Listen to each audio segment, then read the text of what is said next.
Little assholes. There we go, guys. Hey, what is up? This is the movie discussion pocket dimension where time does not exist, and the only thing that matters is film. I am Cole, and that is Jay, and we're kicking off 2021 a bit late because we're towards the end of the month, but here we are for 2021. You know, looking back at our 2020 output, I don't think either of us were really happy with how productive we were at times. We definitely didn't get as many shows in as we wanted to, but that's sort of how 2020 affected pretty much everyone everywhere. Your productivity and things that you wanted to do and make time for, and things changed. So we can use that excuse, I guess. And even though 2021 is still young and things are not that different, really, we're going to hope going forward, that we can, at least in this respect, because God knows what about the other aspects of life, but at least in this respect of doing this show, that we can be a bit more productive than we were last year, get some more shows out there. We weren't completely useless last year, and we did our 100th episode, which was a sort of a megasode where we covered 3 movies. So we did get some cool stuff done last year, but we're hoping this year to get a little bit more and another series or 2. It hasn't been that long since we did a series. Was the last series the New French Extremity? Did we do?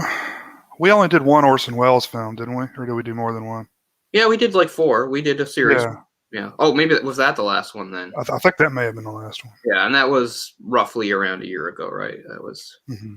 Yeah. So we'll talk more about that towards the end of the show. We don't have any firm plans yet, but there were definitely a few series that we're thinking about trying to do as we go forward here. But for now, tonight, this is The Ice Storm from 1997 from Taiwanese director Ang Lee, based on the novel the same name by Rick Moody. And I was going to ask you, you haven't read the novel, have you? No. This is one of those ones where I never even heard of the novel until there was a movie. Mm-hmm.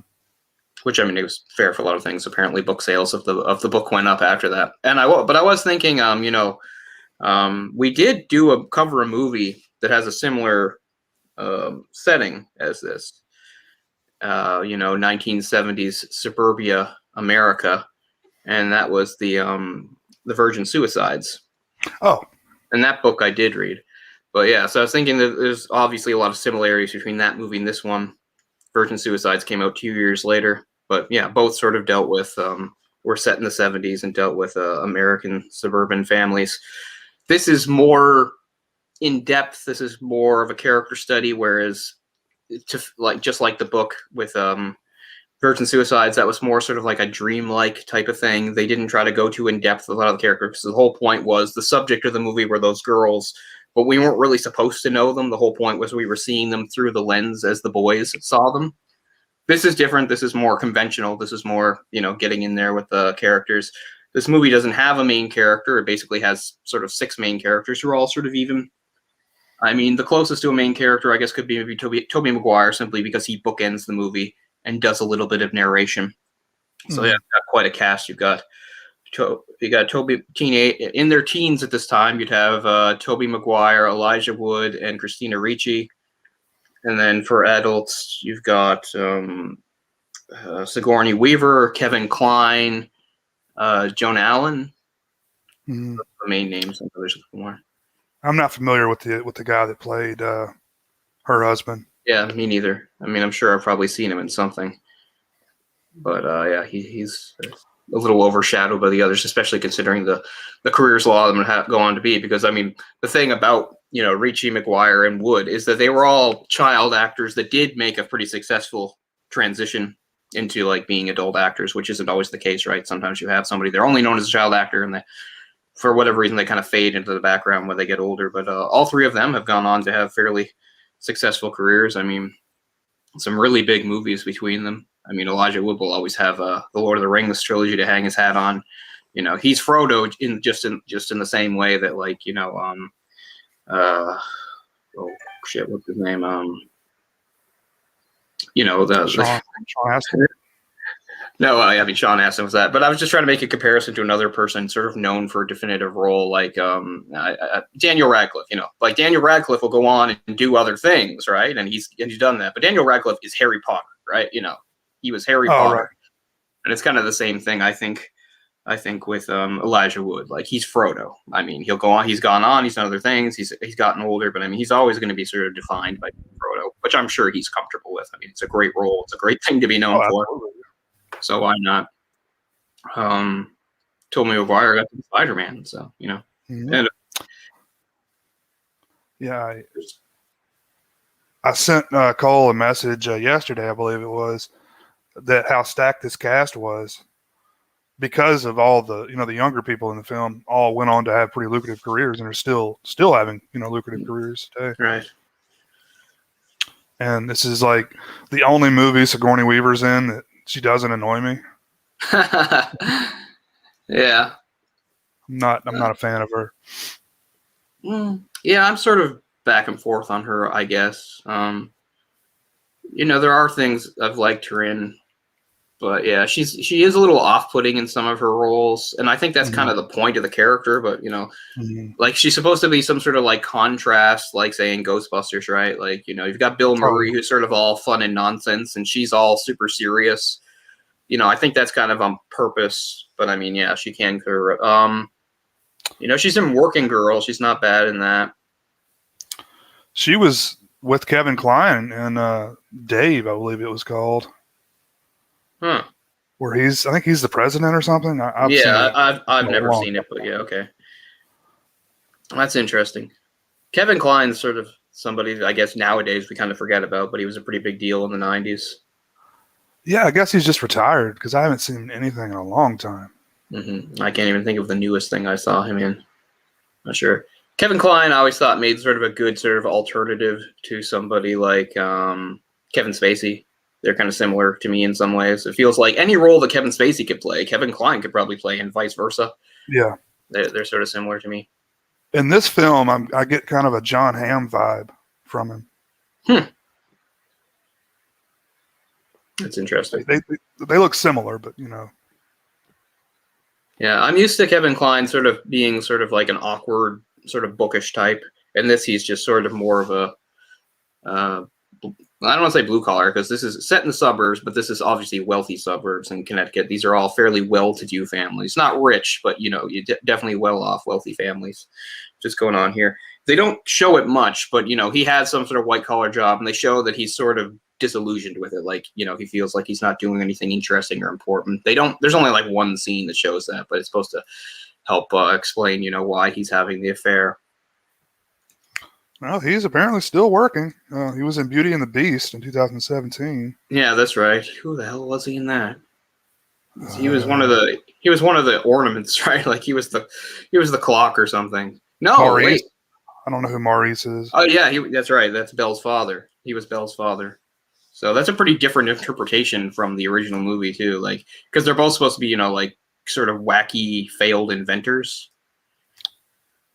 I don't mind that remake, but it's like most of them. Like, why bother? Like, the original's already so good, and you've got these fair limitations. I mean, some people were really mean about that remake, not to go on a point. Like, some people have said, like, Emma Watson wasn't beautiful enough. People even called her mannish. I'm like, you kidding? Emma Watson's very pretty.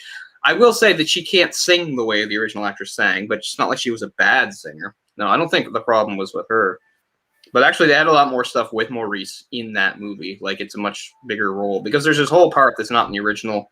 They've got these flashbacks about like how her mother died, and they've got flashbacks how they used to live in Paris, and her mother died of some unknown illness.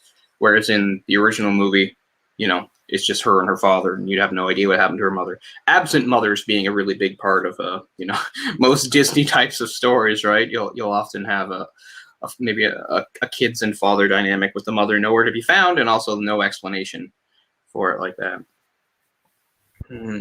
Yeah, I remember her in Galaxy Quest, which is a really cool movie. Yeah, I know she's Ripley, Sean. I'm well aware. I think that's what most people know. But yeah, Galaxy Quest is cool. Actually, I do think she's a good pick for that because I thought she had really good chemistry with, of all people, Tim Allen. They seemed to like.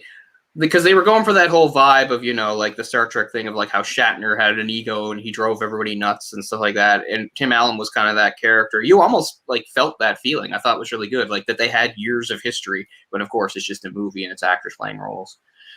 But yeah, no, I mean, I guess I'm just more indifferent to her. I can't say I'm a fan of hers. I don't dislike her either. She's not somebody I think of that often. I mean, she's been in a lot of movies I like. She's not necessarily the reason why. You know, I know she had a pretty good relationship with James Cameron, and that's why she was like, for instance, in Avatar.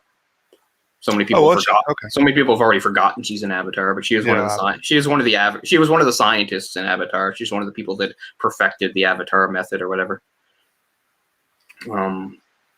I guess my main problem with her is that they kept using her for way too long in those Alien films. Yeah. And I didn't think it was necessary to have her. No way. It would have been like, I'm like most people. I feel like Ripley's story is fine to end after the second one. You know, do something new, move on with new characters. But they never seem to have much faith for that when it comes to those things. Anyway, we can talk all day on that. But I just mean, I'm one of those people that is really strict on sequels. Like, name like Terminator, Alien, Predator, like all these things. I think they should have stopped with 2. That's it. I don't care. Like, I don't think everything after is garbage, but I also don't think we need it. You know, so I'm really hard, like, because people say, well, there's things about this one I like. I'm like, fine, but I don't think it's worthy after having like some really good installments in the series and followed up with some really underwhelming stuff. But anyway, that's a whole other thing. We'll get back to the movie at hand. The Ice Storm, yeah. Sigourney Weaver fits in pretty well here. It's a pretty good cast as far as how they mesh and how they fit into the world that we're shown. Again, it's I guess it's 1973. And they date that with a comic book, which of course I like. So we got the movie sort of bookended because it opens at sort of the end. So it can be confusing the first time you're watching about how time works because the movie actually the ice storm in question is you know, it's basically the climax. It's the thing that sets everything off at the end. But we actually open with the aftermath of the ice storm, and better look up here. His name was Paul, right? That was I believe that was the name of Tobey Maguire's character, I think. Anyway, sorry, I don't have it in front of me. Yeah, he is Paul. So, so it starts with Paul's train having been halted by the ice storm, finally getting up and going again. It makes him hours and hours late. He doesn't arrive home till the morning, and then when he gets off the train, his family, which is his sister and 2 parents, are there waiting for him. And then we flash back to a few days earlier to show how we got to this point. But yeah, so it's 1973. He's reading an issue of Fantastic Four. He's reading issue 141. There's a mistake there that only somebody like me would. And this isn't even something I know off the top of my head. Like, I wouldn't know this off the top of my head. But he says that it came out in November 73, which is when this is set. But that's wrong. It would have come out in September, and it would be cover dated for December. So not a big deal. For those who want to know, Fantastic Four 141, 1973. So this would have been several years after the original run by Stan Lee and Jack Kirby. I believe the writer at this time would have been Jerry Conway, I'm pretty sure, who twice took over, you know, the flagship titles for Marvel after Stan Lee. Like, he was the first writer on Spider-Man, Amazing Spider-Man, after Stan Lee left the book. And he was like 19. Like, Jerry Conway, not to go to thing, was like a goddamn prodigy. He was writing flagship titles at the age of 19. So he's already in his early... I mean, he wrote big stuff too. Like in 73 that year, he's the one who wrote about the, you know, the artwork when Stacy dies and stuff like that. But anyway, I don't think he had a particularly long run in Fantastic Four, but he would have been the writer of that issue. And if I had to guess, because I'm the artist is probably either Sal Buscema or John Romita Sr., obviously the senior one, not John Romita Jr. It's definitely probably one of those two. But anyway, neither here nor there. But it is something that I like. Of the characters, I like his character the best, probably because I can relate to him. Not just because he likes comic books, but yeah, he seems sort of like a sensitive, introverted type of person that I kind of can relate to. And of course, he does like comic books. So he's probably the character I like the most in the movie. But I don't really dislike any of the characters. I think they're all good and interesting in their own way and the way they play off each other. But yeah, so he kind of bookends the movie because it shows twice him arriving at the train station. But anyway, once the initial things go up, we flash back to a few days earlier, and events kick off from there, which is really just sort of the week of Thanksgiving for these two families, principally the two families. So you've got Paul's family, who are called the Hoods, and the other family is called, what are they called? Shoot, I had it. Are they the? Damn it, the Hoods and somebody Carver. else. Carver.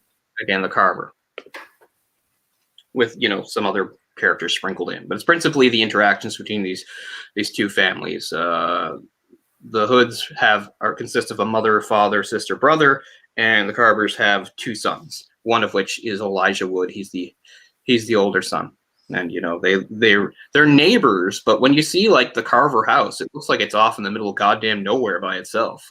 Yeah, large properties. Yeah, I guess that's what it is, right? They're neighbors, but they're still driving to each other's houses to have affairs. Apparently, they're just a couple of years away from the gas crisis. What are they doing? Man. So those giant cars they're driving around in. This being the 70s, like everything about the 70s is really important part of this. Some aspects of the 70s are shown. Of course, this is around the time that Watergate is unfolding, which is used as a backdrop. And, of course, the 70s phenomenon known as key parties, which was a thing which swept across America in the 70s for a while, which is sort of, I guess, kind of like maybe an after effect of the sexual revolution of the 60s. You have people who are like, they were really young in the 60s and they did free love and all that shit. And now some of them, the ones that actually settled down and got married, they still want to sort of believe in that. So this is kind of like maybe some way to express that. Because it's really, because key parties were for married people specifically. It was all about swapping partners. And anything you see about the 70s is going to get to it eventually. Like there's a whole episode of that 70s show that's about, the characters wanting a key party. You can't really do anything about the 70s in depth without that probably being part of it. I was going to do some research on key parties before, but I forgot before we did this show. I'm just curious, like how prevalent were they? I mean, is it just like, every once in a while, or like everyone was doing it every weekend? Yeah, it is true. Like maybe it was something that was maybe a bit blown out of proportion. Maybe it didn't happen everywhere. Maybe it only. Well, they talk it at first. They say like that it's out of California, which makes sense, right? They're like, oh, it's something that has started out in California and like now it's everywhere type thing. I don't know. Uh-huh. That's true. I've never really gotten a grasp of exactly how prevalent they were either. If it was something like, if anybody, was that age in the 70s, if they were aware of them or heard about them. I'm not saying participated in them because most people say, no, of course not, Right. It's a very weird concept to me. I understand the free love thing, but yeah, it's a very, very odd concept. Even with my relaxed attitude, I think it's not, I wouldn't want to have my sexual partner be determined by chance is all I really want to say. Well, it's the one part, not to skip ahead too much, but when the larger lady goes and chooses, everybody's like all, oh, don't pick me. And it was the one guy who his wife happened to be out of town. Yeah, and when she picks up the keys, like nobody actually comes forward at first until one guy's like, yeah, it's me, and he just sort of shrugs. Yeah. Well, that's the luck of the draw, so you win some, you lose some. And he goes, but I mean, I guess the other thing about there's no honor system for this. Like, how many people, like, once they left, just said, we don't have to do anything. Like, if you're not comfortable with it, I don't want to do it, or I was just trying to fit in. So who knows? I would say a lot. I would say that happened a lot. A lot of people lost their nerve, right? Even people that were like maybe excited to do it, maybe when the reality hit them, they probably didn't want to do it just as well. And the one woman brought her son, for God's sakes. Yeah, which is really fucked up. And he was like, right? They're a bunch of middle-aged people, but they're like, wait a second, there's a young stud that we could get here. He was the prize, and it's Sigourney Weaver that wins him, right? Now they don't show us sure that she does anything with him, but she probably does. Oh, absolutely. But they don't show up for sure. I thought maybe they'd have a scene together, but they don't. She actually disappears from the action after that, and only comes back around at the very end because that's when things start happening. Yeah. But, so to give some dynamics, so yeah, Kevin Kline is married to Joan Allen, and he has a son the oldest son, Tobey Maguire, Paul, is off at sort of an expensive boarding school in nearby New York because they're somewhere in Connecticut, not that far off. And they have a 14-year-old daughter played by Christina Ricci. And I guess Paul's not around much because of that, but the dynamic is pretty good. Like he and the sister get along well. They call each other Charles for some reason, just a funny nickname for each other.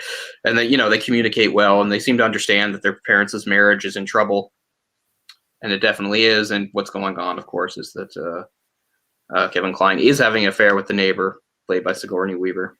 Got to get some names up here that everyone knows about, right? Like his wife knows. Yeah, so that's Janie. His wife is Elena, and Weaver is Janie. Right. So, and the thing, there's a part where like after it shows the aftermath of one of their trysts, and he starts blabbing about how annoying this colleague is at golf, and how like this guy, and she like cuts him off right there. She's like, "I already have a husband. I don't need another one." And it just sort of shows there is a bit of disconnect. And he says that is a very good point. This is, after all, a physical affair, but it seems to show that like for her it is, but for him maybe not so much. Like he's looking for more. Yeah. That he feels like he can't communicate with his wife anymore, or something like that. Well, she says, "I'm bored," when he's talking to her about the guy that is dedicated to humiliating him on the golf course. Right. She's just like, "I'm bored." Like I already have a husband. I don't have to humor you and listen to your crap. And he says, "Yeah, you're right. There's a point. This is just a physical affair." But it seems like to me it hits him that that's all it is. Like that's all she wants out of it is like her husband's away a lot, and she's not getting fulfilled sexually, so that's what we're doing. But as far as emotionally, she doesn't give a damn about me. No, I think it's sort of hitting him at that point. Yeah, he does though. I think he does care about her more so. Right, and I think he's a bit rattled by that, right? Yeah, and that maybe he thought they were having an affair for the same reason. Like he thought maybe she also was maybe having an emotional thing, but for her it was actually physical. But yeah, and I mean at one point they have a meeting. And she just walks out on him, and he just waits for her to come back, and she doesn't come back. And I think that's just because she's either losing interest or she just realizes, it's just not going to end well because these things almost never do. Right. It always happens that way. Someone develops feelings more so than purely sexual, and the other one doesn't feel that same way. That's why, like, swinging and people. Inviting other people in to have sex with their spouse and stuff. That's why that never works because, I mean, it's one thing if you're like, and even this, there's even a risk in a single and free friends with benefits situation because the same thing can sort of happen. But at least there's at least no commitment involved, right? Like prior commitment. But I mean, you have people that are, these are people that are in their middle age and they're married and they have established lives and kids and everything, But I mean, it's true, and that's what the movie's showing us, that this is something that goes. Not just in the 70s, but even today, there's something that goes on behind the scenes, just in day-to-day American life. Like a lot of people. I mean, I don't know. I know my parents have known about other couples that have had affairs and things like that. I had a soccer coach, and his kid was a year younger than me in school with me, and like he ran off like with his kid's babysitter or something like that, which of course didn't last. But then he had like a reputation for like, being well into his 40s and like dating like, young women and and his wife, like just, I mean, obviously she did divorce him and stuff, but I just mean, yeah. So, I mean, pretty much every town has at least some stories or some people knowing about it. Of course, some people it's like, oh, we don't talk about it. It's not our place to talk about it. But I mean, people are going to gossip. But yeah, at his point, when he says something like, I'm starting to think my wife is starting to suspect. And she's like, well, and it seems more like she's just like, she probably does. Like, this hasn't occurred to you until now. So it shows that like Kevin Kline's a bit more naive about the situation, maybe in a way. On one thing, maybe he thinks that, he's a bit naive because he thinks it's not just a physical thing. There's an emotional component to this too, maybe for you, but actually not so much for her. And so he's kind of getting shocked out of it a little bit, I think, in that he maybe thought it was building towards something, which although again, even if that works, it's still messy, right? Like, what are they going to do? Like, divorce their spouses and marry each other? Oh, that'll go off. Well, great. And of course, you have all the kids involved too. Yeah. At one point, after Ben and Janie have sex with each other, Ben comes home and kisses Elena, and she smells something, and she's like, "What is that? A new aftershave?" He's like, "Yeah, musk or something." So I think at that point she knows. Right, You know, because like that he's you're been married fooling for a around. while, suddenly your husband has switched his aftershave. It's like we're not dating anymore. So yeah. Oh, I figured she may have smelled her perfume or something, or Oh, some other scent that she may have had. that's just as likely. So yeah, maybe I'm wrong. I thought maybe it was just that he'd switched up his his aftershave just because it was a different woman, as sometimes a That's guy possible might do. too. So, but Yeah, what you said sounds more likely. But in either case, yeah, that's like sort of the beginning of her knowing. And then when she finally starts calling him on it and he's being evasive, she's just like, at least you have the decency to not treat me like an idiot, and tell yeah, me. right. But I know I've seen Joan Allen and stuff. She's never been very memorable. Me So either. I looked her up, and she's been in a ton of stuff. yeah, but she's not particularly. I mean, again, I don't think there's anybody who's particularly like weak in this movie or anything. No, But I just mean it's sort of par for the course with my experience with her. And the Joan Allen was fine, but I wouldn't remember her like after watching the movie. She's all right. she was in Pleasantville with Tobey Maguire later on. Yeah, she was. She was the TV mother in that, which is another really interesting movie about suburbia. But although that's a fake suburbia, that's about the fake crafted TV 50s suburbia. Who A really plays good his movie. sister? Who plays Oh, Tobey Maguire's sister? Reese Witherspoon. Is it okay? Yeah. Yeah, that's a really cool movie.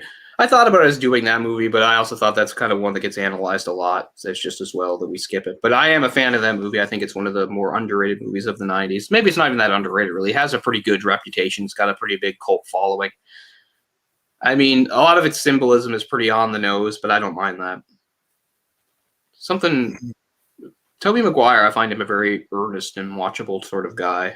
I like watching him. I like him a lot too. He's a good actor. He hasn't done much lately that I'm aware of, but I did see him in something. He was actually in the next movie that Ang Lee directed, which suddenly Oh, was that the like Civil War movie? Yeah, the Western. That's a good one too. I've forgotten about that. Geez, what the hell's its name? Hold on, I gotta It's, look at his list here. um, Ride with the Devil. right, yeah, Yeah, so that in '99. So yeah, so I haven't seen that, but yeah, I need to see some more Ang Lee stuff. He'd almost be worth doing a series on in some ways, but I wouldn't want to spring it on you. But it sucks that his latest movie is Gemini, man. Like, how the hell did that happen? Oh wow, I didn't know he did that. Most of his movies are like this. They're sort of like thoughtful, sedate sort of think pieces. I mean, I could talk forever about Hulk because Hulk, I think, is a failure, but I think it's a noble failure. I really respect the angle he tried, like how he tried. I think the best way to describe him, like in one word, is like he's a humanist. Like humanism, that's his thing, right? And trying to inject that into like a big glossy superhero thing like the Hulk was interesting. This somber, character study of the trauma and rage inside this man and the issues with his father. It's all really interesting. I think the movie fails, and there's a lot wrong with the movie that isn't his fault, like the shitty effects and how dark and crappy everything looks.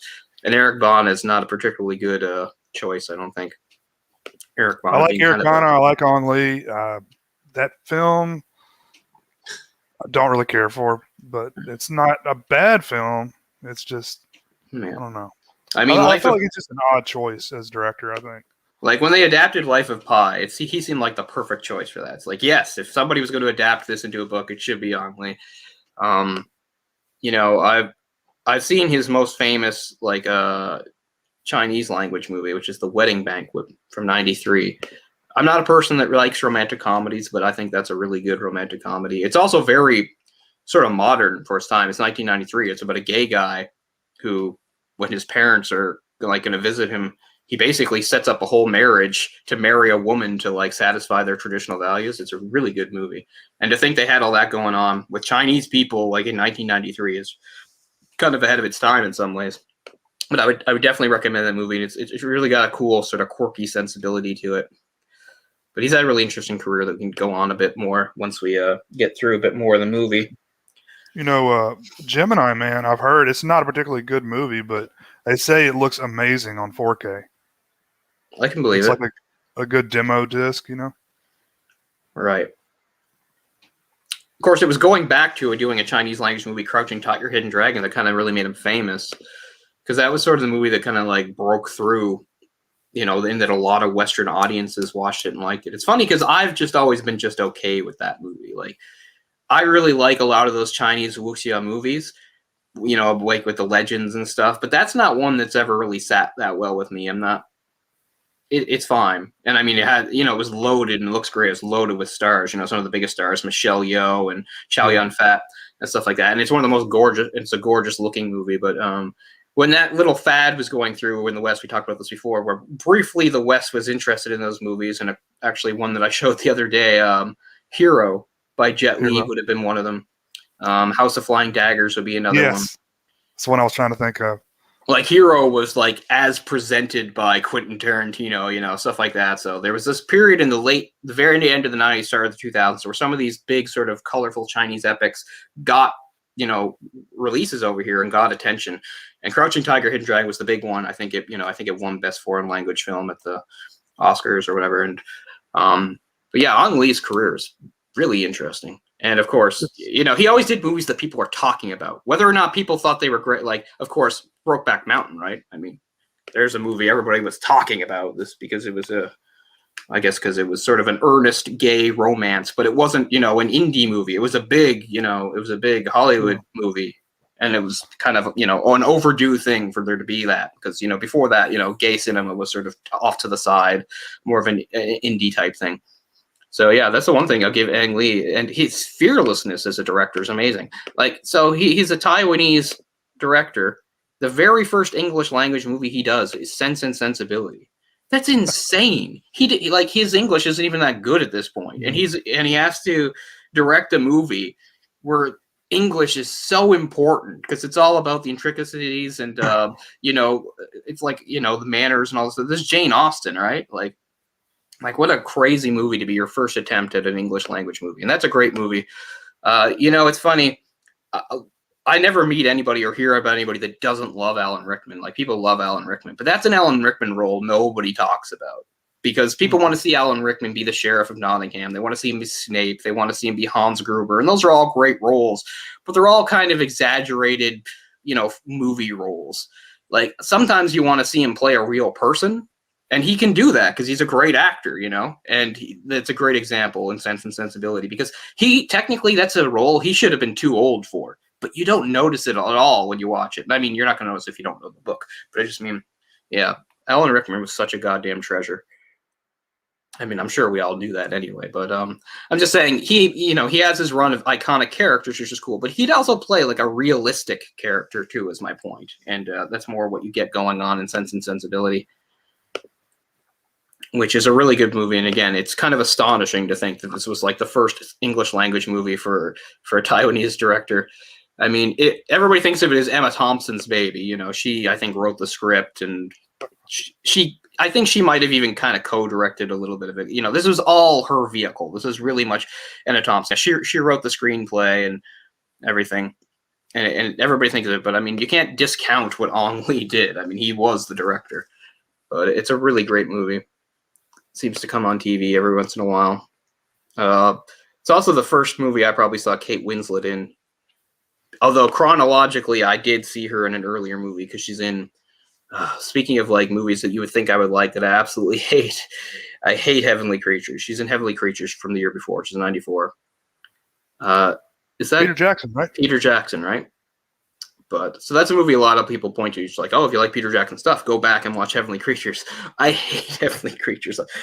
Watching that is just, I hate it so much. I don't think it's a poorly made movie. I just can't stand it. It's got nothing to do with anything Peter Jackson did right or wrong. It's not that type of thing. Just the subject matter and everything irks me. I'm not really a fan either.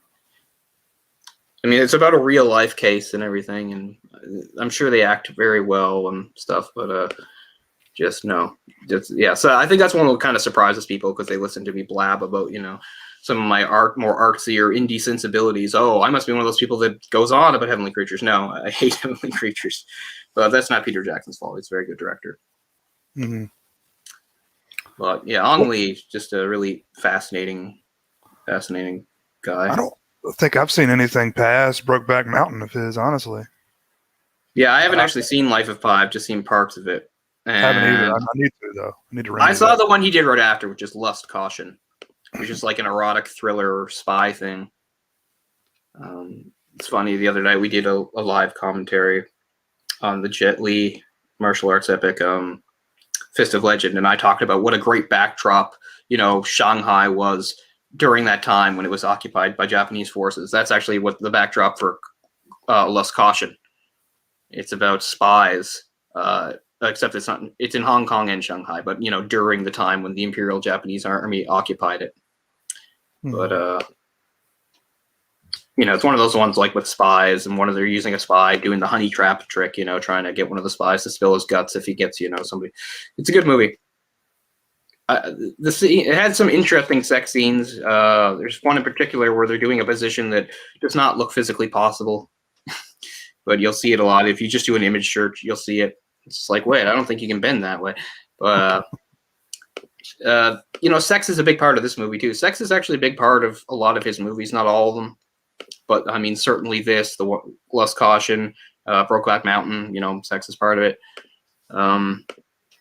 But I mean, sex is really what drives all the characters in the Ice Storm. I would say taboo sex too, like underage and infidelity. Affairs. Yeah, infidelity, exactly. It's funny, like Christina Ricci's character, she kind of fucks up that whole house. I think she like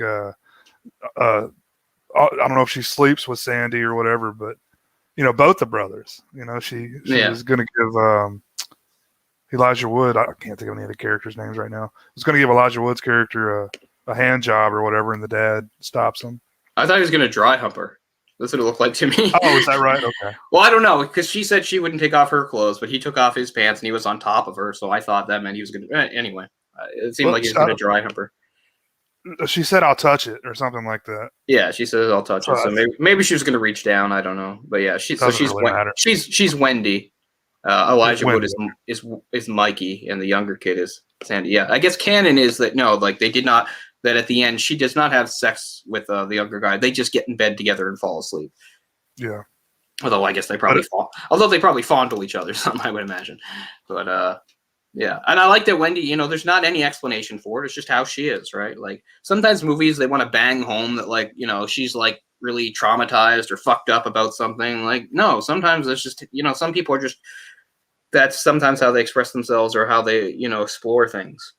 I like that they don't paint. They don't paint her as some sort of deviant or, somebody that has been through some sort of abuse and this is what making her do that. I mean, yes, there's tension in her household. She feels the tension between her parents, and it's probably hard not having her brother at home with her most of the time, who she obviously has a close relationship with. But I don't think of her sexual exploits as like acting out or anything like that. I just think, she's just sort of being exploratory.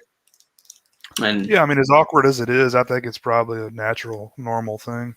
Yeah, I mean, some kids do that and some kids don't, and they even do a part, and they even show like a part kind of where it meets in the middle, because like when she just sort of on a whim goes into the bathroom with Sandy and she does the, I'll show you yours if you show me mine. Like he like breaks down. He's like not ready, he's not ready. Yeah. He kind of freaks out. Like so suddenly he yells and gets them in trouble and everything. And I love, so of course, their mother is Janie. So that's Sigourney Weaver. I love when she pulls them out of the bathroom and sees what they're doing. I love how she tries, because again, this is 70s, to have sort of like a modern, open-minded kind of liberal response to it. And she just sort of says she just sort of like blathers all like this weird gibberish. She says something about like young kids in like some tribes in some other countries being, when they sort of reach a certain age, they're like left to like go off in the wilderness with themselves. She's trying to do like this weird metaphor thing to say like how she understands like that age and how you want to explore it. Yeah. It's funny because you can tell she's really reaching. She's really trying to be like progressive, right? She's like, That's an odd reaction to have, I think. It's like, I'm going to be I'm not going to freak out here. I'm going to be the modern, progressive 70s parent. Yeah, I think that's a great moment. It's really funny. She said something like, when we're young women, our bodies betray us. Mm-hmm.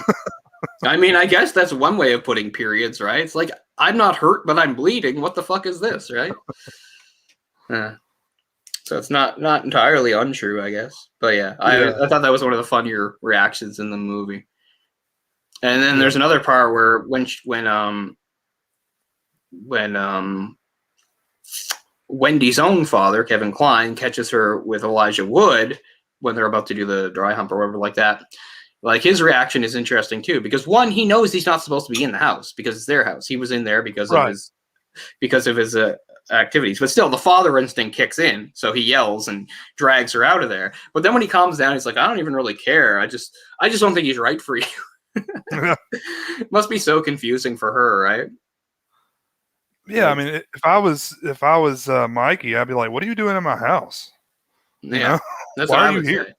Exactly. I'd be like, yeah, I mean, it's a nightmare scenario to get caught by the girl's dad, but then you're thinking, why is the girl's dad here? Yeah. I mean, he tries to say, now wait a second. He just cuts him off and yells at him. So I guess I understand. But yeah. Yeah, But that's what I'd be asking. I'd be like, well, did your dad follow you? What the fuck is going on here? You know? But he doesn't get cock a lot of blocks me over screen here, time. man. Yeah. He doesn't get a lot of screen time, but Mikey's an interesting character. You know, he's obviously smart. They show that like he's one of those people that can sort of think differently. He talks about the reason he's good at math is because it's not really math. He sees it the way like through geometrical terms, like it's all about like creating spaces in your head and stuff like that, which is a thing. I know that's a thing. It's the opposite of me, by the way. Like I'm smart at a lot of things, but that's what I can't do. I can't do that like imagining 3D thing. I mean, I can hold it for a bit, but it falls apart. Or talked about this before. Sometimes when you do those IQ tests when you're a kid, you know, they'll do that thing where they're like, here's a piece of paper that's folded and it has holes punched in it.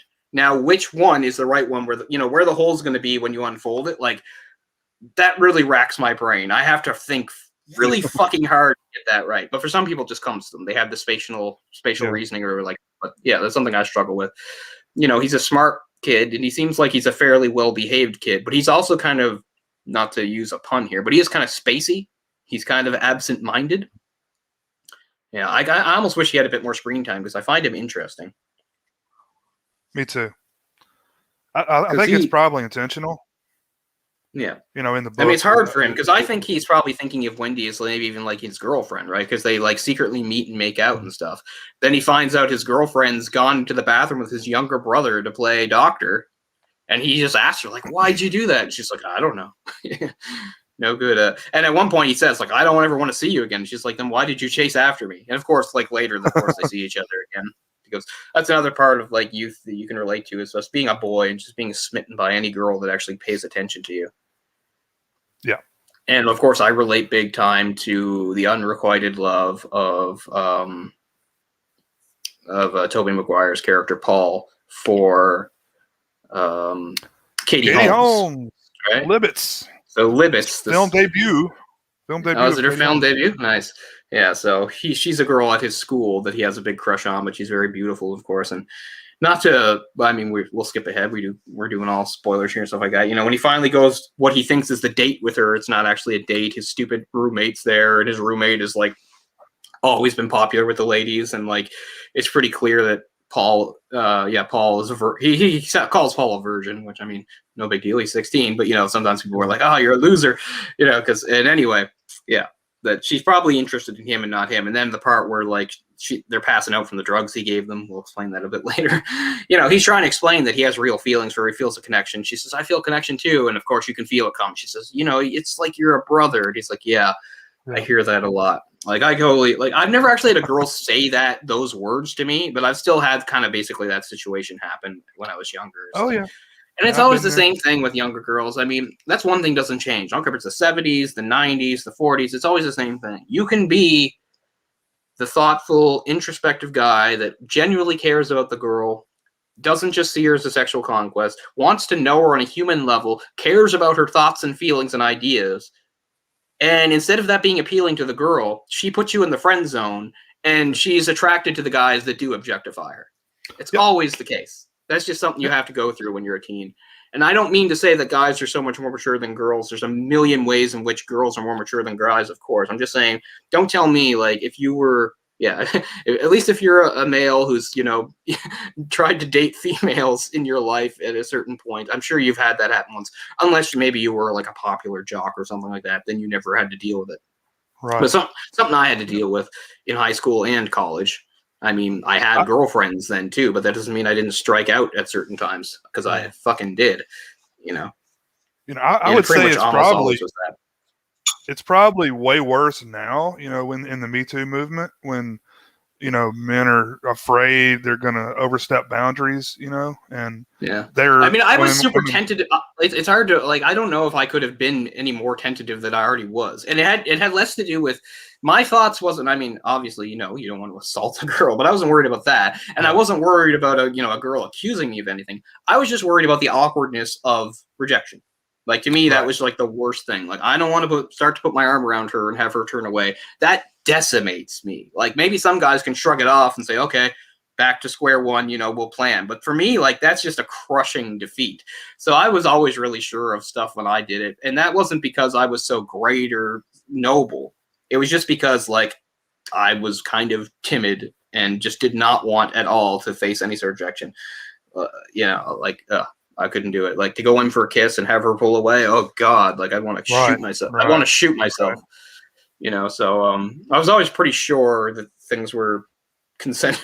Yeah, it had less. I mean, it was consent, but it was a different line of thought. It wasn't necessarily. It's so awkward, man. Are you gonna have? Hey, would you mind if I kissed you right now? That's fucking man. That's nails on a chalkboard, right? Yeah, I mean, tons of girls are turned off by that, right? Absolutely, and I totally get it. You'll say you're ruining the moment. But I mean, now I think women are more attracted to the alpha than even than ever before because guys are so timid now because of the environment we live in.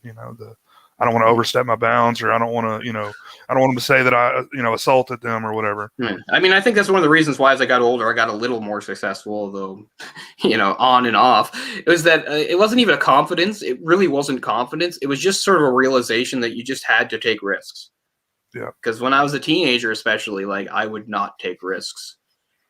I was just, if I could go back in time, I would definitely take more risks. Mm-hmm. But so that's another thing where I relate to him super hard for that. And he is a good guy. She's all passed out, and he's not going to do anything to where he tries to. He does let her. He does let her collapse with her face in his lap, and I'm sure. But I mean, he that's just him just not doing anything, and he doesn't leave her there forever. He just sort of enjoys the moment. But I mean, he's a good guy. He's not going to do anything. You could say, well, didn't he drug his friends? Well, yeah. Let's go back. Let's go back to his roommate. Like, what an asshole that whenever he tells, I like this girl, I like that girl, whatever, he immediately goes and bangs him. The roommate. Yeah, I would strangle that guy. I would too.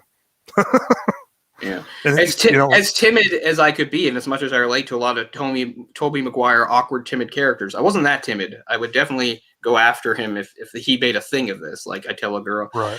Because he has that conversation where he tells the other classmate, the other girl, the upstairs, she's like, "Shit, you already told him, didn't you?" He's like, "Yeah," and of course that's exactly what he gets to walk into. It's like, oh no, and it's a little confusing. What kind of girl does that? I mean, what's her game? Does that just mean? I mean, it's cool if she invites them both over as friends. Sure, we're all friends. We'll all hang out. But I mean, if she's seeing his roommate as like a possible romantic partner or something like that, it's just kind of weird to invite the guy that has a crush on her in as a third. I agree. So it's like, what kind of girl are you? It seemed like that was the case because she says, "Oh, how are you going to get home, Paul?" Yeah, she doesn't say anything about the other guy. Yeah. Right, exactly. Like he's staying the night, Yeah. So it's another like lesson for Paul, and we've all been there. I think. I mean, I never had that specific situation happen to me, thank God. But I just mean, because it's like, oh yeah, it's like, sometimes you just, again, I'm not trying to paint like a woman that rejects you as a bitch, because that's not what I mean. But I just mean this situation. I'm not even calling her bitch, but I mean, just sometimes the realization, and this happened to me many times, is like the girl you fixated on really isn't worth it. It wouldn't have been good if you had her because she's not that good of a person, really. You like her for surface things. She's pretty and things like that. So I think that's sort of a lesson here for Paul too. I'm not saying the Katie Holmes character is an absolute bitch, but I think she's like a lot of pretty girls can be at a certain stage in life when it's weird because partly they're oblivious and partly they're not, right? That's what I was going to say. Like, give her the benefit of the doubt of just being clueless that he even has feelings for her, you know? Mm-hmm. But it's just a weird.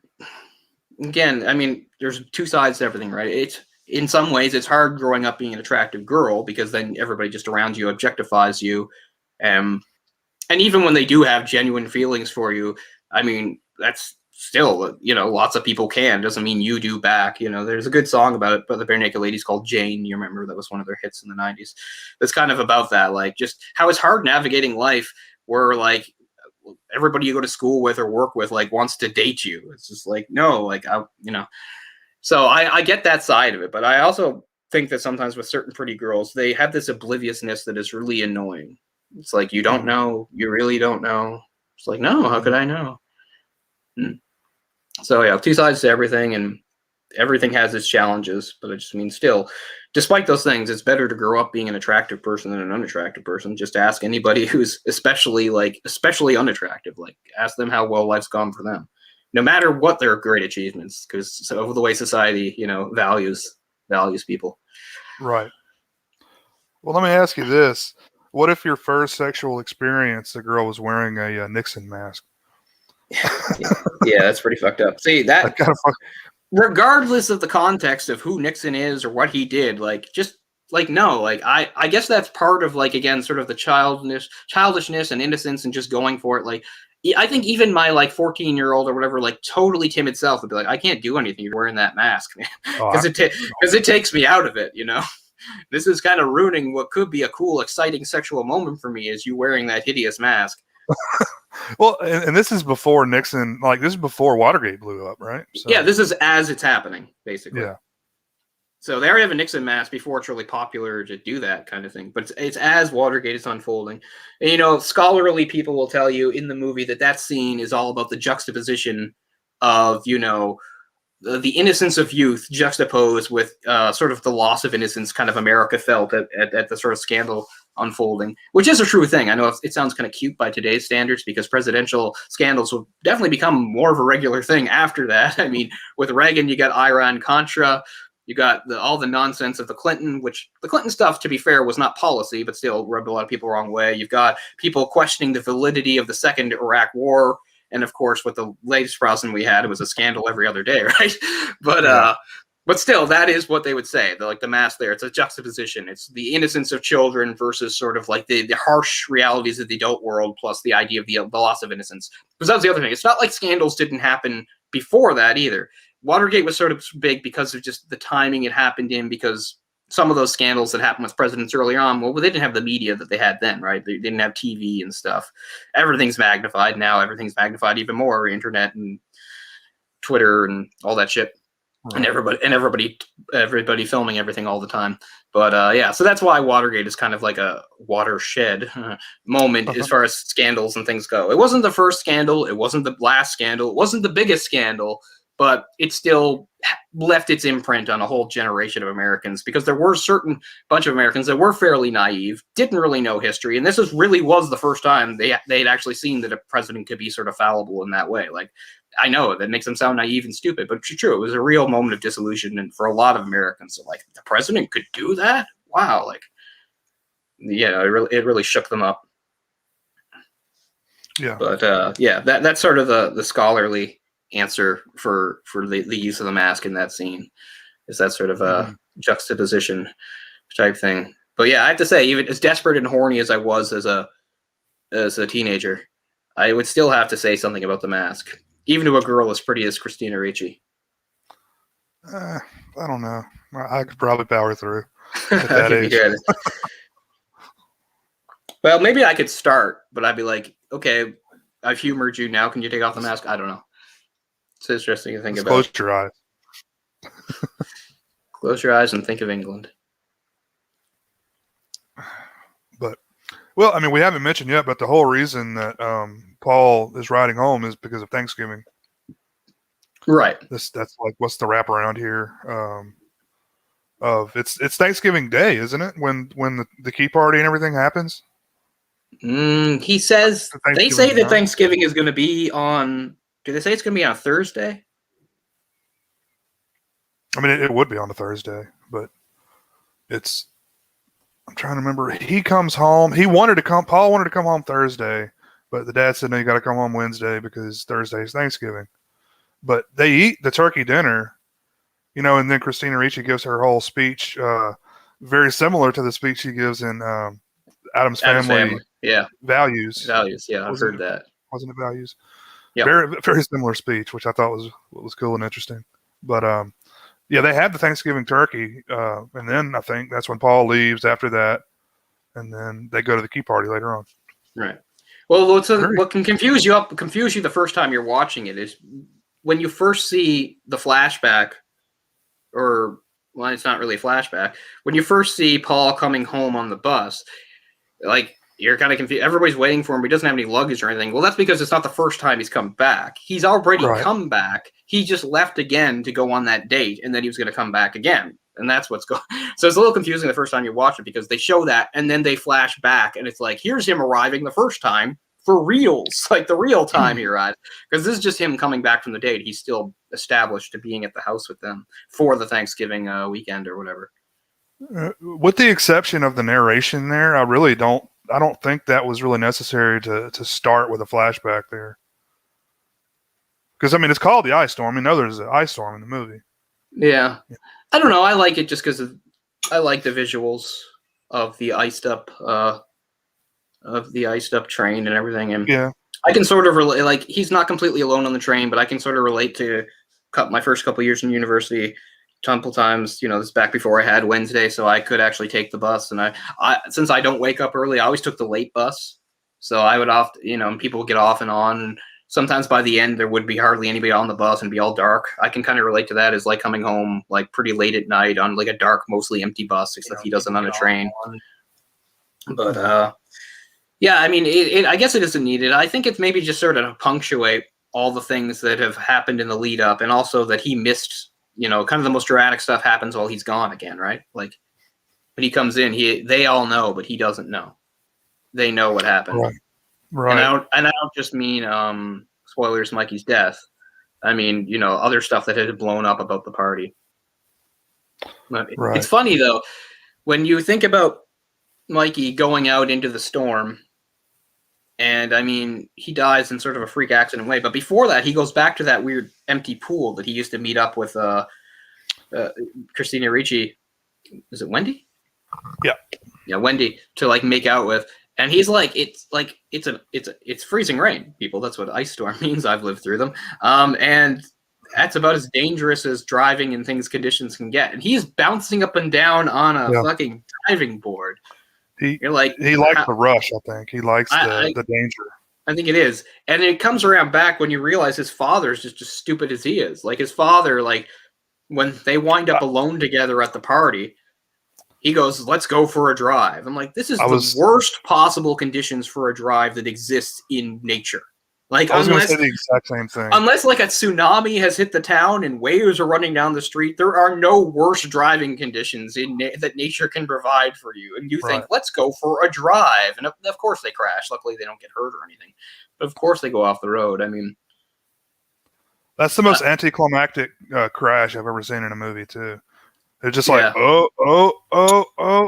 Yeah, we're fine. Yeah, we're fine. Yeah. Yeah, that was very odd, I thought too. I mean, like nowadays, like the party would be canceled, right? I mean, assuming COVID wasn't a thing. Yeah. It'd be like, hey, we got a crazy ice storm that's going to hit tonight, and it's going to be like one of the biggest ones we've ever seen. So let's not have a party tonight. Like, yeah, let's stay off the road. But instead, let's all swap partners and drive home in the storm. Like, yeah.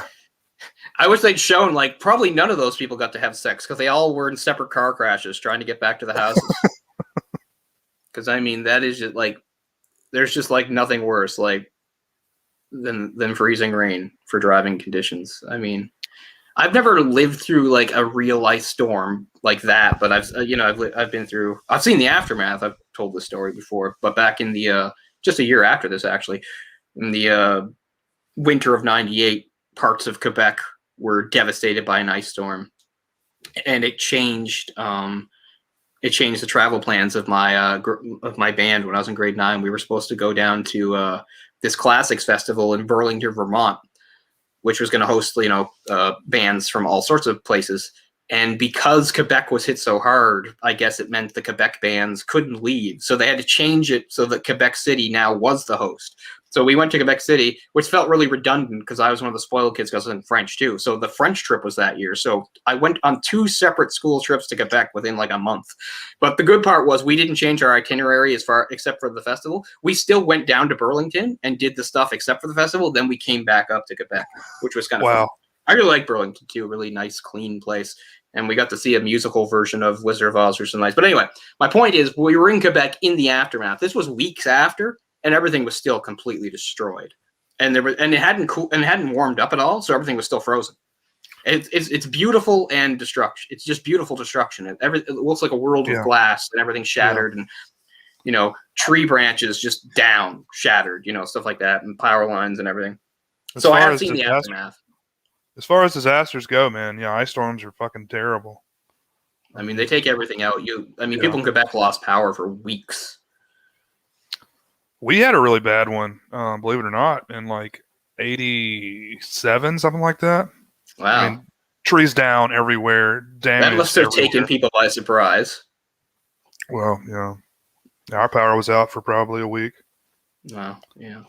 But in this film, the real ice storm was named Felix, and it happened December 16th and 17th in 1973. Yeah, so they were pretty close. They moved it back to Thanksgiving. Yeah, I mean, pretty good. Some of the dates are off, but it's all right around the same time for a lot of stuff in the film. Well, Connecticut. But no big deal. You can't really squabble over that. Yeah. Or, nitpick it, but. Something I don't see as much because we get less snow than we used to when I was a kid, but was like you get like a fair amount of snow on the ground, and then later you would get freezing rain. So what you would get is you would get this sort of like now the snow has like a top on it, and it's like a hard top that you can like on, and you can pick it up, and it's like it's about this thick of sort of like ice, and then all the powdery snow is stuck to it. It's sort of an interesting thing to deal with. So when you go out walking, like you don't leave footprints, you just make big sort of smashing imprints. it's like breaking through ice, but not. It's something it's a phenomenon I haven't dealt with in a few years probably, but it's interesting when that happens. You've already got like a certain layer of snow on the ground, and then it just gets all iced over at the top. Oh, thanks a lot, Cornelius Collection. We definitely appreciate that. And maybe you can watch later when you have time. So you've got snow, and then you've got a layer of ice on top of that? Yeah, but it's not just like sheer ice.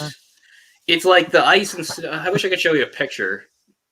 Because it doesn't just look like ice. It just makes the snow like hard, like that. Yeah. It's almost like you're turning the snow into like shiny plastic type thing. Mm. And it's usually about this thick. And if you pull it up, you just have the powder underneath. But yeah, and it's impossible to walk on. You just have to break through it with your steps. And so it's interesting. So if you're light enough, you could technically slip and at least as you're walking, not until you fall, like never actually break through. Because I can remember that too. Because I remember being a kid, if I stepped carefully, I didn't have necessarily break through. Yeah. But you just the snow would look sort of like a shiny hard plastic. Is what the top would look like, and basically feel like too. You'd run your hands on it. I'm asking because it's all Greek to me. I very very little knowledge about snow. Yeah, snow. Like most things, it looks beautiful for a while, but I mean, the snow we've had here, give it a few more days, everything's going to look like shit. And I think I've told you this a million times, like as little snow as we've gotten in recent years, the thing is, anytime there's snow here, I live off this parking lot, they always have to, plow the parking lot. So they always make two really big piles of snow. And that can stay forever. Like you can have day after day of warm weather and rain and everything. There's not a drop of snow anywhere else. Completely green, but you've still got this big pile of ugly, dirty filth because it's all held together by garbage at this point. It's not white, it's gray. It's got garbage and everything in it. Like, so that's one of the joys of where I live is like, even after like the snow is gone, just still having like this big, disgusting pile of garbage and snow held together. Because yeah, if you put enough snow together, it can stay even in warmer temperatures and rain and everything like that. And that's just a side effect of where I live, is that they always have to do that. So yeah, it's always very pretty when it first comes down, but it hangs around long enough and everything's gross and everything's slushy and ugh. I can imagine it loses its luster rather quickly. Oh yeah. Well, I mean, for most people, it's not even good coming down because they have to drive in it or shovel it or whatever like that. Right. Like when I went out walking, the other day, I did it just sort of for the novelty of it. I was like, okay, I'll walk in the snow. Got to justify this big coat that I've got somehow that I barely ever get to wear anymore. so yeah, I think I told you, but we got like maybe an inch of snow. It's probably been a month or so ago now. And, schools close, 3 days before schools are closing. So like, oh no, snow. I drove to work in it and then drove back home in it as well. Yeah. And I was like, it's not going to stick because the ground temperature is too warm, Yeah. No, an inch. Yeah. You can drive through that. No problem. That's not going to, unfortunately, I did hit a deer.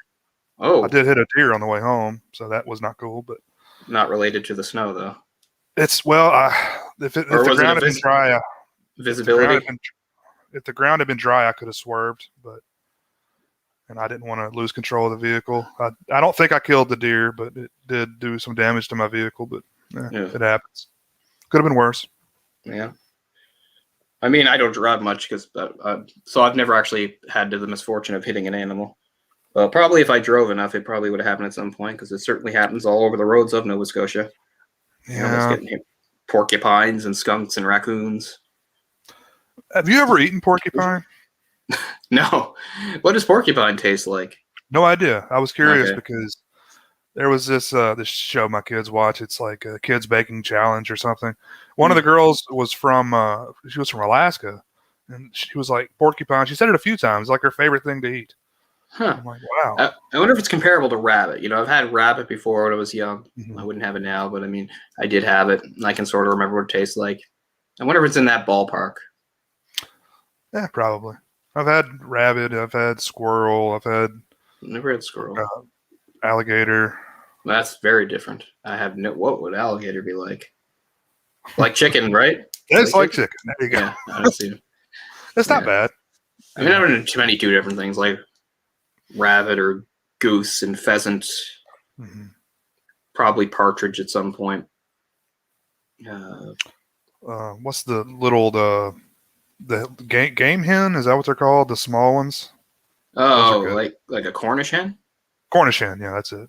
Yeah, Cornish hen's sort of a delicacy, right? It's pretty expensive. But it's been a long time. Like I'm the furthest. I'm certainly no vegetarian, but I've gotten to a point now where I'm just like I just eat the basic meats because I feel bad. Like I really like ducks. I don't want to eat a duck. I really like ducks as animals. They're some of my favorite. But I've eaten it before when I was like young when I had the opportunity. Same thing. Like I'm one of those people that like I'm not gonna feel bad about eating a burger or whatever shit like that. But I don't want to eat lamb. Like I feel bad about lamb without it. I don't.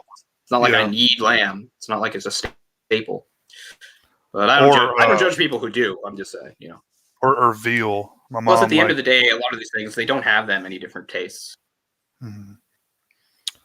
Yeah, I just don't. What sucks is like I kind of do eat veal every once in a while, but it's not on purpose. It's like there's like I like chicken parmesan, like a lot of people do, and for some reason. One of like the frozen options that I can buy is not a chicken parmesan, but it's a veal parmesan. So I buy that every once in a while. I wish it was chicken. I was like, why aren't you giving me the chicken option? So I haven't bought it lately, but it's something I bought over the years. It's just like a little frozen thing. And for some reason, it's a veal parmesan instead. And I'm just like, I would prefer chicken. Right. I mean, I don't mind lamb, but I don't like it the way like it's supposed to be had. Like it's weird mint. Remember, it has like a mint jelly that goes with like this. That's not for me. And I'm not one of those people that doesn't mind sweet with meat. Like I can eat like say like like a turkey dinner with maybe I'm not like a cranberry sauce person, but stuff like comparable stuff like apple jelly. Like I don't mind that. But no, I was never into like the lamb with the mint. I live pretty close to a pretty well-known Greek place, and like everything is like lamb. Yeah, that's what the gyros and stuff with lamb in there. Yeah, not really a fan of Greek food. I remember whenever back when I actually had friends that lived in the city, sometimes we go there, they get like these Greek dishes, and I would get like, I don't know, like It might have even been chicken parmesan or something. You know, something just completely conventional, like not a Greek dish at all. But I'm not an adventurous food person at all. People know that. Like I'm kind of boring when it comes to food. I'm pretty set in my ways, and I kind of eat the same things over and over again with little change. Anyways, you're not a foodie, as they say. I'm the furthest thing from a foodie because I don't like putting time, effort, or money into food. Yeah. Really. Doesn't mean I don't like to eat. I don't hate the act of eating or anything like that. I just don't love it to the point where I think it's worth all that. But for some people, you know, it's a big deal, and that's cool. Yeah.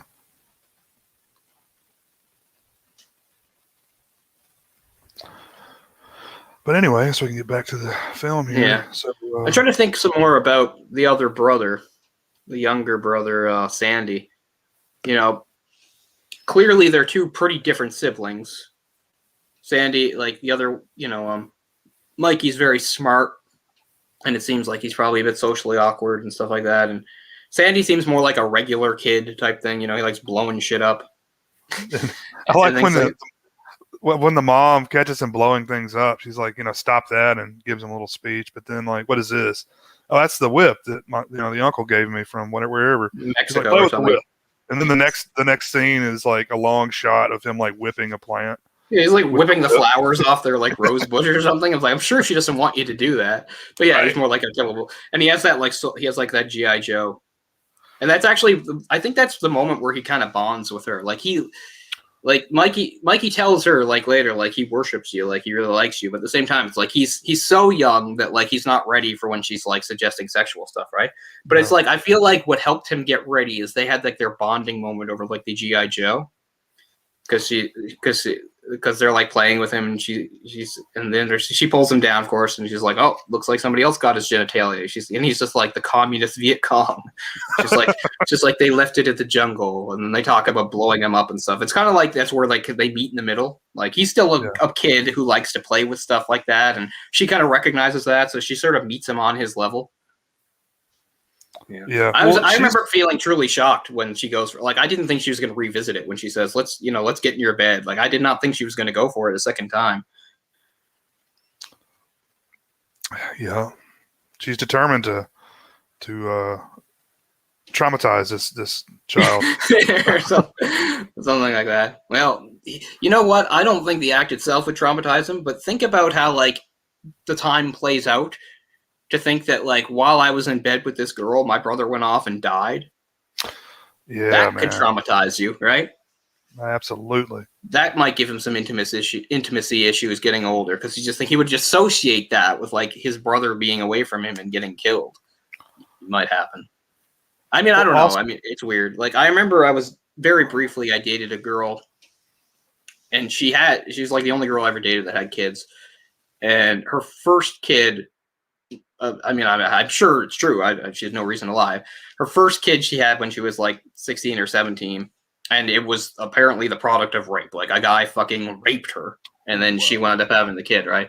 So, I mean, I remember asking, and she brought it up. It's not like I asked. So I just remember asking about her, not that, but I just said, well, you know, has that given you like some intimacy issues? Like, you worry about like people touching and stuff like that? It's just like, I did for a while, but I got over it. I was like, you got over it? Well, good for you. Like, I'm not saying, oh, there's a right way or wrong way to process this or anything like that. I just remember being a little surprised that, like, I guess she overcame it so quickly. I mean, great, good, but you know, because that's another. I mean, not to get on this thing, but I mean, I always hate it. Like, when we as a society always try to tell people who have gone through things like how they should be if they're the victim, like how they should feel. Like, don't tell them how to react or feel. They're the one that went through it. Like, fuck you. Like, everybody's different.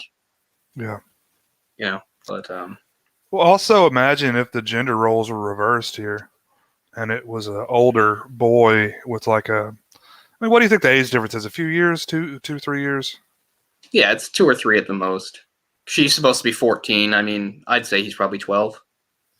So he very well could have gone through puberty. I mean, yeah, but you're right. The age difference. Sometimes people will say, "Oh, that's kind of predatory." I mean, I'm kind of at that young of an age. I don't think that much of it. I mean, again, maybe if I had kids, I would think differently. But it's not something I think too much about. Because I do realize that a gap of 2 years is much bigger when you're kids, right? Yeah, It can is be a lot bigger.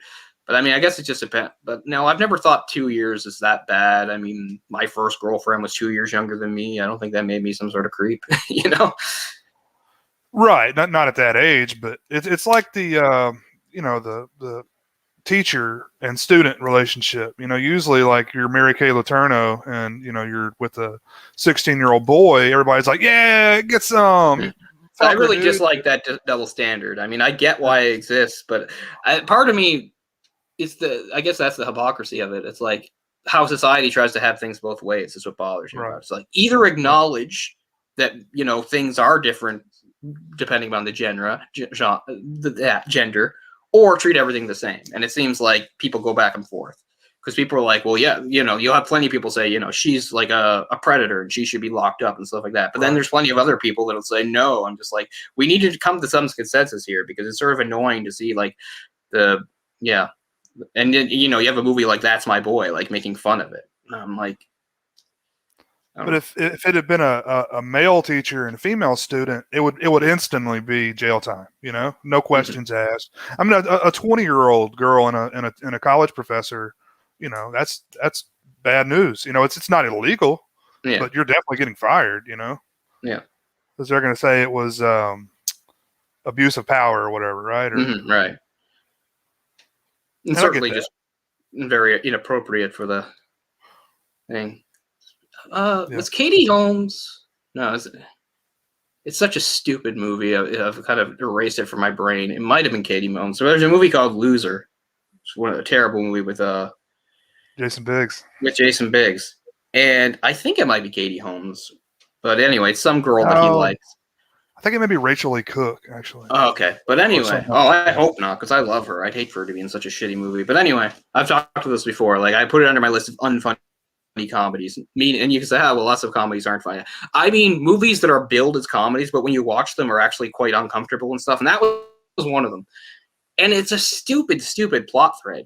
Because it's like she's dating the prof, right? It's like, okay, that's kind of taboo. If he got caught, he'd be fired. You shouldn't date your young student. But they added another layer for no reason. They're like, even though she's at college because she's special or something, she's 17. So technically she's underage. And like it ends like with him like getting arrested and going to jail. And I'm like, what a fucking odd like layer to add to this movie. Like, wasn't it good enough? Like he was upset that the girl he liked was dating in a somewhat inappropriate relationship with a teacher. They had to make it. They're like the teacher's actually evil because she's only 17. Like it's like and I mean that wasn't the only thing that was going on. Like those guys that like jocks and stuff that made fun of him. They were part of some sort of like I don't know if it was drugs or cheating, but they were part of something too, and they all got arrested. Like the movie is like a lot more dark and serious than its marketing led you to expect. Like I thought it was just a bunch of guys, they're the popular guys, and they make fun of them. But it's like they're actually like fucking criminals, and they'll like in the end, it's like everybody goes to jail. It's like he gets the girl, and all the bad people go to jail. That evil prof that had a 17-year-old student in his class for some reason, and anyway, I haven't seen years. Who is it? It's Mina Suvari. Ah, yeah. I was in the ballpark though. All three of those, brunettes with sort of that kind of pale face. Yeah. You know who directed that film? Who? Amy Heckerling. Can you believe that? I know the name. Isn't that Fast Times Ridgemont High? And I think so. Yeah. Anyway, it's one of the worst movies of the 2000s, which is saying something because that was not a good era. Clueless. I think Clueless is super overrated. I'm somebody who's obsessed with the 90s, and I do not like Clueless. I don't either. And don't say it's because I'm a guy either, because I like lots of girl-centric stuff and stuff like Mean Girls or whatever like that. So don't just say, oh, well, you're a guy, you wouldn't really get it. No, I can get into that headspace, the whole, rich girls and valley girls and all that. I can do that. I just don't like Clueless. I was obsessed with Alicia Silverstone at that time, so I watched it a few times. Yeah, I watched it a few times, just never liked it. I mean, I liked it then. Now, I don't think it holds up well. No, it doesn't. A lot of taboo shit in that movie too. I can't even remember. I know there's this whole thing. They're obsessed with like Paul Rudd and something. Well, Paul Rudd's her stepbrother, right? I don't know. Maybe. Yeah, I believe so. And then I think there's some teacher stuff going on there too. Like they're really attracted to one of their teachers or something. Yeah. I mean, people say stuff like that is taboo, but I mean, that's life, right? That happens all the fucking time. And I don't just mean affairs. I just mean simple attraction. I mean, sometimes we blow stuff out of proportion, you know, because there's a big difference between like attraction and acting on things and stuff like that, for instance. Sure. Anyway, well, I won't go down that rabbit hole. But anyway, because I realize where it can go, but not falling for it. But yeah, all the characters in this are definitely sort of driven by sex in different ways. Mm-hmm. When it comes to Paul, it's probably the most pure and innocent. Like, I'm sure he would like to have sex with Katie Holmes, but it really is based on more than that. Like, he genuinely has feelings for her. Like, you know, he would like to date her. He'd like to be her boyfriend. You know, that's kind of like the most pure form. Because then when his roommate just wants to bang her because she's hot. Then you have the various adults engaging in affairs. And that's more either sex just because they aren't getting enough or they're bored with their own partner or whatever. And then Katie Holmes, there's nothing implicitly wrong with what Katie Holmes wants. It's just like, I think she maybe kind of springs it on the younger guy when he's not really prepared for it. And at the same time, she is kind of hurting Mikey's feelings by doing it too. But again, I get it. She's not dating him or anything like that. But still, I don't want to say she's completely callous. And as I said, what I like about the movie is they don't paint her as like she's like fucked up or something like that, because she's really not. She's just a girl going through some stuff and, you know, exploring, and that doesn't necessarily mean she's messed up or traumatized or that she's a deviant. So I like that. But I just mean, as far as various motivations tied to like sex, I think the purist is definitely Paul, because he's thinking about more than just sex. I think he would like a genuine relationship. And once again, for not the first time, he gets shut down and gets put sort of in the friend zone, as he says. Oh yeah, I've heard that before. When she says she's like a brother, Libbets. I'm glad that they do actually address that though, about her being called Libbets, because he tells his parents about who she is and he's going to go meet her. And right away, Kevin Kline's like, well, what the hell kind of name is Libbets? And he has like no answer, which is too bad, because I was hoping maybe there'd be a story behind it. Like he would know, like, why is she Libbets? Because when you're writing something and you make a name like that, you probably should have to address it, and they do, but they don't really go beyond it.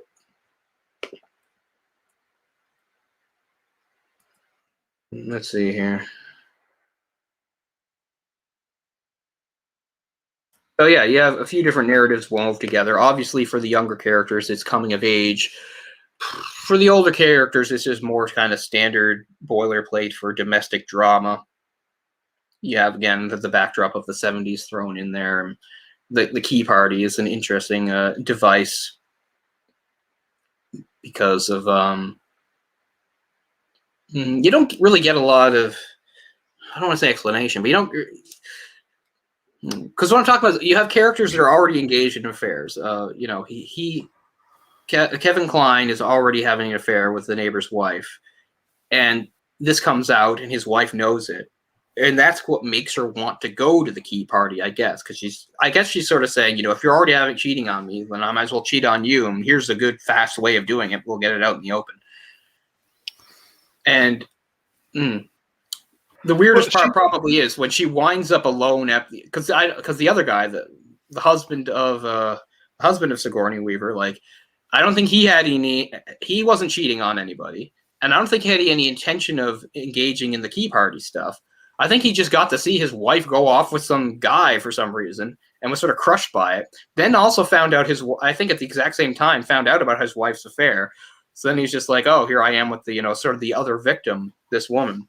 And they have like a really fast, clumsy sexual encounter in the car. I don't even know if you can call that sex. And he apologizes, and he just says, like, he thinks it was a mistake right off the bat. Which makes him somewhat sympathetic, right?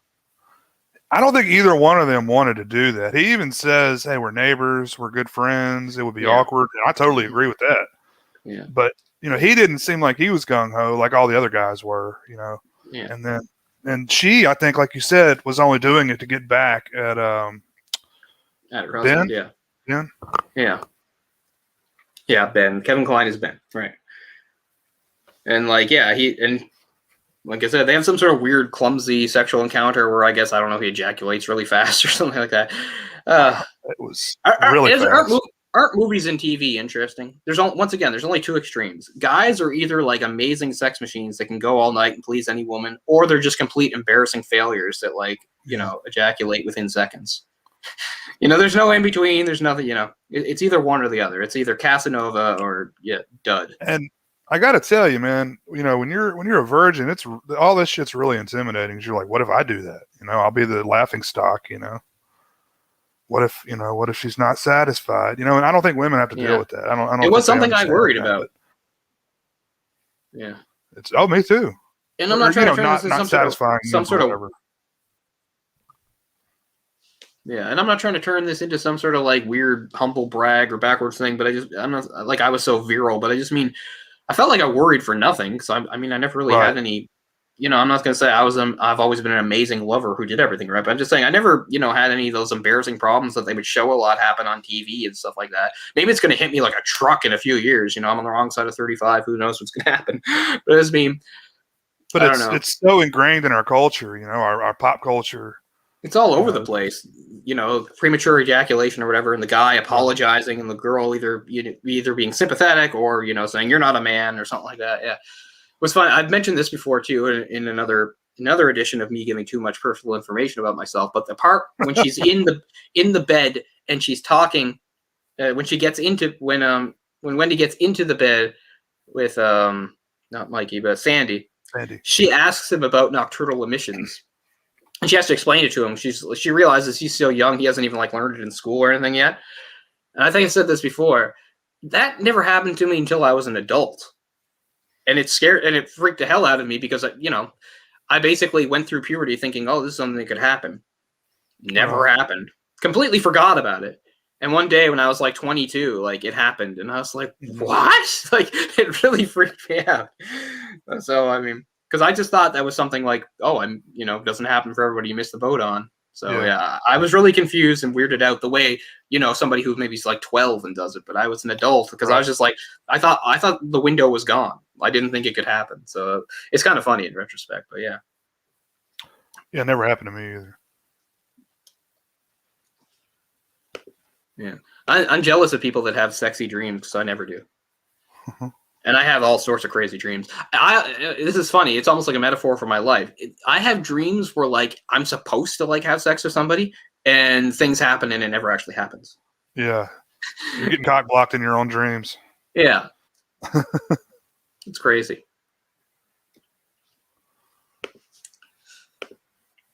As if life wasn't depressing enough. Yeah, they live in New Canaan, Connecticut. And we also really haven't talked about Joan Allen's character name. I forget, but is that Eleanor? She has an odd relationship with this long-haired religious guy. I guess he is. Right. Okay. This is the one bit of the movie that I have no answers for, and I don't really understand. So it was he was some sort of progressive, sort of new age kind of minister or something and he recognized that at some point she came to one of his meetings or something, but then she decided it wasn't for her, but he recognized her and he said, what is happening there? He's hitting on her, right? Yeah, I would think so. Yeah. Because he says some weird things. He says something about the shepherd and its flock, and she says, I don't like the implications of that at all. And he's like, oh, I didn't mean that. Or, I don't know what he's talking about. Yeah, he leaves right after that.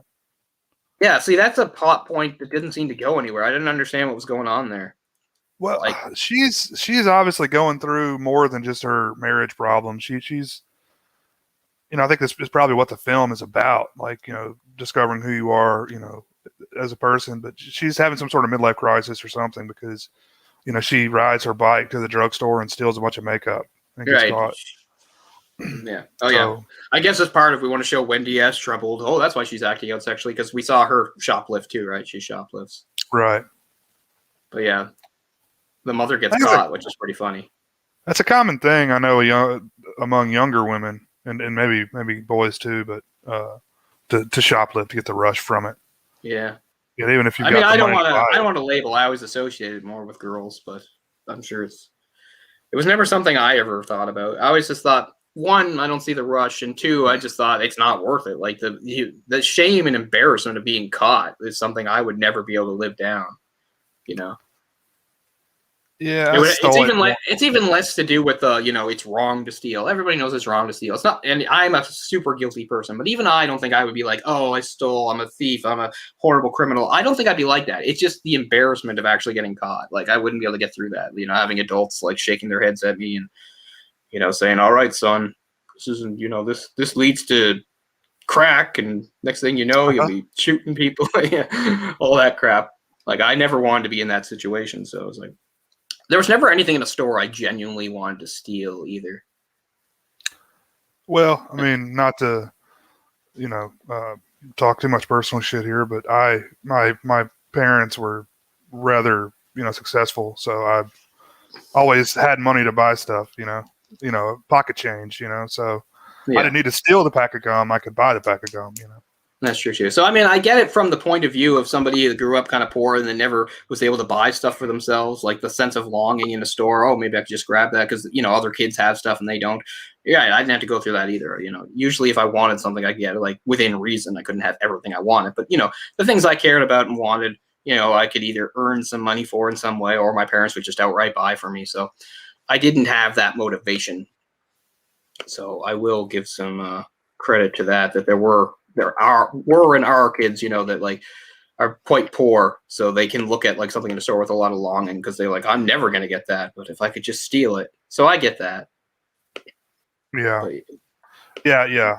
I can't really put myself in their shoes because I haven't experienced it. So was the Reverend at the party? Yeah, that's what I was saying. The quote you said, the sheep and his flock thing.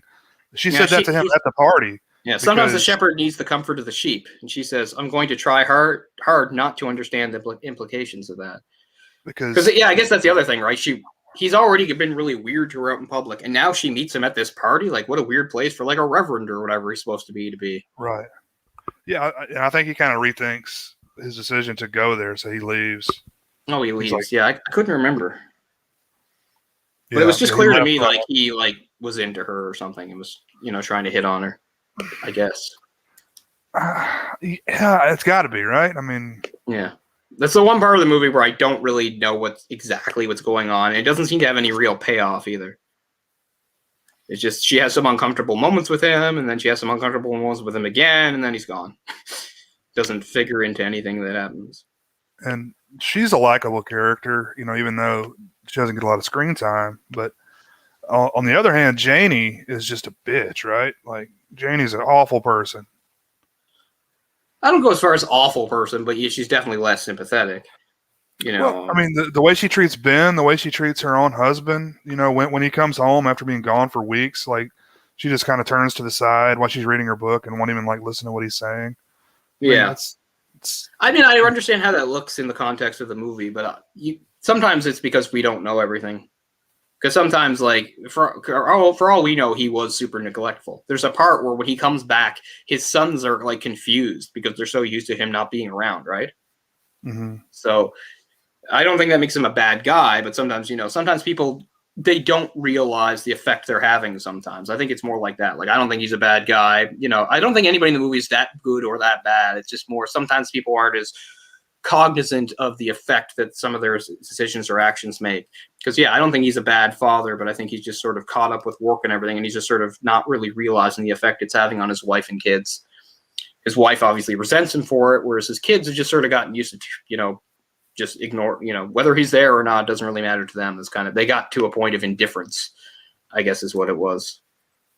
Well, they obviously don't have a good relationship with their father. It's because he is gone for lengths of time, but I mean, he is doing it for work. It's not like he's going off on trips and banging hookers all day, I mean, yeah, that's true too. That is part of the plot. At one point they mention it. He talks a little bit about it when he's trying to talk to her, but she doesn't want to hear it. But at the party they mention it's something about styrofoam peanuts. That's the funny. I always found that really funny because it's just like, in retrospect, it's like, this is like one of the worst things that's ever been invented because of like what it's done to the environment and stuff. Like it's one of those things that if we could uninvent now, we definitely would, because it's had a horrible effect on the world. He's like, oh, it's great. It's going to revolutionize things. But Yeah. Well, I mean, they've got the ones that are made out of like cornstarch now that dissolve with water. Yeah, that's better. But I just mean the original were like styrofoam, right? Oh yeah. And they're like one of the worst like environmental things. And I hate those too. Like when you get something they like stick to it because of the static electricity and everything. Yeah, I mean, my parents won't everywhere. have it because they don't like having their generation blamed for anything. But I often have the conversation with my parents, like how wasteful the '70s were. Like the '70s, everything was like styrofoam and packaging and horrible. Like the '70s, like I don't want to pick on any particular decade. Every decade is added to the problems, environmental problems we have. But I just feel like the '70s, everything was so goddamn wasteful, and that was a big part of it. Just the way things came packed in and. Cars back then got like no mileage, Right. Well, I mean, and like that was something like a lot of North Americans liked about cars. They liked that they were big and loud and noisy. Yeah. It wasn't until like maybe the end of the '70s when they started seeing like the more compact Japanese and European cars. It's like, oh, this makes more sense. But a lot of people would just reject that. It's like, fuck those foreign cars. They're not cool. They suck. Well, post World War II, yeah, we hated the Japanese, right? Sure, I mean, for a little bit, I guess. I feel like self-awareness is a big thing there. It's easy for us to say hindsight now, oh, you fucking ruined it all. I mean, I don't think they realized what they were doing in the time. I know. Just some of it just does seem obvious in hindsight, but you're right. Like, look at London. I felt like that was like a joke within the movie, though. I thought they were kind of making that joke. Oh, really? I don't know. The guy just seems so excited about it. I thought they were making a joke because I was thinking like nowadays it's like always talked about as like one of the worst things that we've done. Is those stupid like packing peanuts. I mean, I guess it was supposed to, give the benefit to like shipping packages. Like it's gonna. I lost the word I was thinking of, but yeah, for protecting fragile things. Right. So like mailing stuff would become a lot easier. Yeah, and I mean it did fulfill that. I'm just talking about the side effects and stuff like that. I don't know. It's just reminiscent of like when you watch a movie that's set in the past and they make some sort of claim that we all know like didn't work out or something like that. It just reminds me of that. Right. That kind of thing. It'd be like watching a movie that's like set in 2004 or something, and they're like the Zune. They make a joke about that in. They make a joke about the Zune in like the second Guardians of the Galaxy. It's like apparently everywhere on Earth is using this to listen to music. The Zune, I don't even think a lot of people would even get that joke. Maybe not. I didn't have a Zune. I used the software, but I didn't actually have the device. No, I had MP3 players that were like, but I didn't have the Zune. I had a Sony one that was shaped like a bean for some reason. Yeah, I resisted the iPod for a long time. I don't know why. I kind of wish I hadn't in hindsight. I actually had a MIDI disc player, which I really like. I still have it. I really like. I had a Sony Walkman MIDI disc player, which I really like. That's one of my favorite things that I own. They have really good audio quality, don't they? They do. I think so. Yeah. Plus, I have like 6 or 7 mini discs, and for a couple songs, it's the only way I own them. So it's kind of cool. It's like the only possible way for me to have this song is on this mini disc that I made back in like 2003 or something. But it's cool because it's like an updated version of the Walkman. But it's, I mean, it's certainly better than the Discman. Yeah, that was definitely the wave of the future, right? The mini disc for a minute. It was like, oh, this is what it's going to be. Yeah. No more CDs. They're going to be small. Right. And see, this is one of the few times where I did that. And that's why I like really resisted iPods and stuff because I was stubborn. I was like, no, the mini disc player is good. It was really what it was, Like the GameCube. But then I'm into discs anymore, right? Like, because I mean, it's really hard to find. You can find them on like eBay and stuff, like actual albums released on mini disc. Like I didn't own any of those. I owned blank ones that I, wrote myself that I put stuff uploaded. But I mean, yeah, eventually you just couldn't buy those anymore. So I was like, well, that's the death of my mini disc player. But I still have it and I still have all the discs. So that's good. It reminds me of when like digital cameras were first coming out, becoming a thing. Like now I think, what would you call it? Analog photography is making a comeback with the younger folks, I think. That would be cool because like certain kinds of film just aren't made anymore. Here, I'll show you something. Speaking of this will add to my hipster status. Yeah, I remember got my first digital camera, I think in like 2005. Just right over here. sitting on my bureau. Oh, some stuff got stuck to it. But I mean, this is a fairly. I wish I gotta peel this off because that looks ugly because it's in the thing. But this is a Color Burst 50 Kodak camera. Apparently, these were super popular back in the day. Kodak instant camera, Color Burst 50. Is that like the equivalent of a Polaroid? Yeah. But anyway, these were really the film for it does not exist. Like, it's a paperweight. I can't do anything with it. The film for it just does not exist. But I still really like it. Especially I like that I have the original packaging. Yeah. Yeah, it's that Kodak instant camera. Tell me what it's called again. I'm going to search for it on eBay. It's the Color Burst 50. Color Burst, one word. Motorized print ejection, automatic exposure control, no focusing required. Uses Kodak Instant Color Film PR10, which no longer exists. You can't get that anywhere. Uses Flip Flash or Kodak Instant Flash Model C and includes battery. This is obviously from the picture. It looks like it's like the late 70s, maybe. Mm-hmm. But this camera was a big deal back in the day. A lot of people had it, I guess. Look, I've even got the cool thing the strap, the little rainbow. Oh yeah. But so this just sits like as a paperweight over there. I don't even think about it much. But yeah, that's the Color Burst 50 Kodak instant camera. So this was like a rival to Polaroid then at the time. Yes, I believe so. It was really popular. Interesting. Although I guess Polaroid won. Yeah. Because I think Polaroid's actually still around. Yeah. I mean, you can get those Fuji film ones or whatever they are, right? My kids have one of those. I always want to buy them, then I think, what am I going to do with it? Right, I know. I mean, what? I don't really see what the advantage is. I guess you can hand it to someone, and they can keep it. Yeah, you know, aside from you can pretty much do it all on your phone now, right? Yeah. But I mean, I wish it would make a comeback just so they would start making certain print film. Then I could maybe try that camera out. But anyway. Yeah. But I mean, I can understand that. I mean, that's how it always is with everything, right? Certain analog things, you'll have the people saying it was better then, whether it was vinyl or it was photography or the things where you had to physically do stuff. I mean, I get it. Right. There's an art to that when you have to physically do stuff rather than everything just being digital. I get it. And as people often say, technology usually, as much as technology has helped art, has hindered art quite a bit. Yeah, that's kind of sad.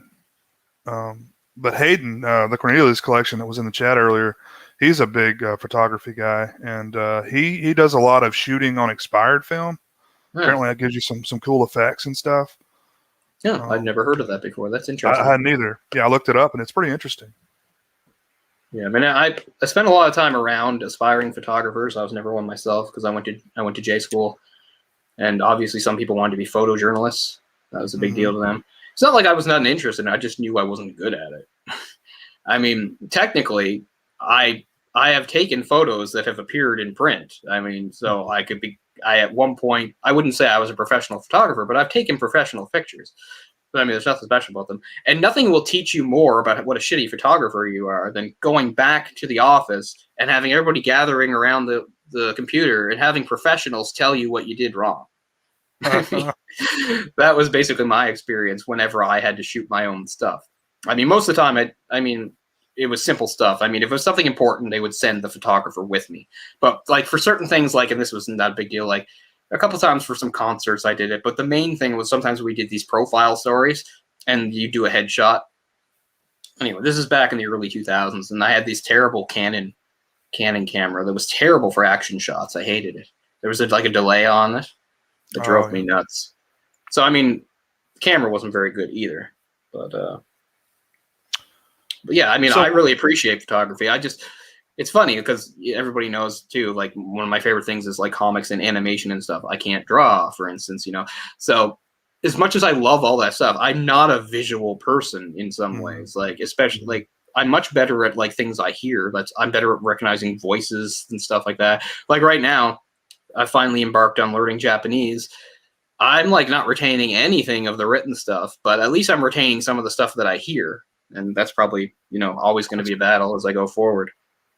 I mean, the written stuff, of course, is super complicated and there's no time for me to bitch about that. But I just mean, even if it was something more simple, I'm just better at audio than visual. But that doesn't mean I don't super appreciate visual stuff, because I do, and I love it. I'm just not good at doing it myself, which is too bad. Because I mean, if I could like give myself any talent that I don't have, it would probably be to draw. If I could enhance a talent I already had, like I wish I was better at piano. But if I could like give myself a talent that I just doesn't really exist, it would be like if I could draw well and be like a good artist, which I'm not. My sister draws pretty well, which I'm pretty jealous of. She doesn't do it much, but she can actually draw. That's cool.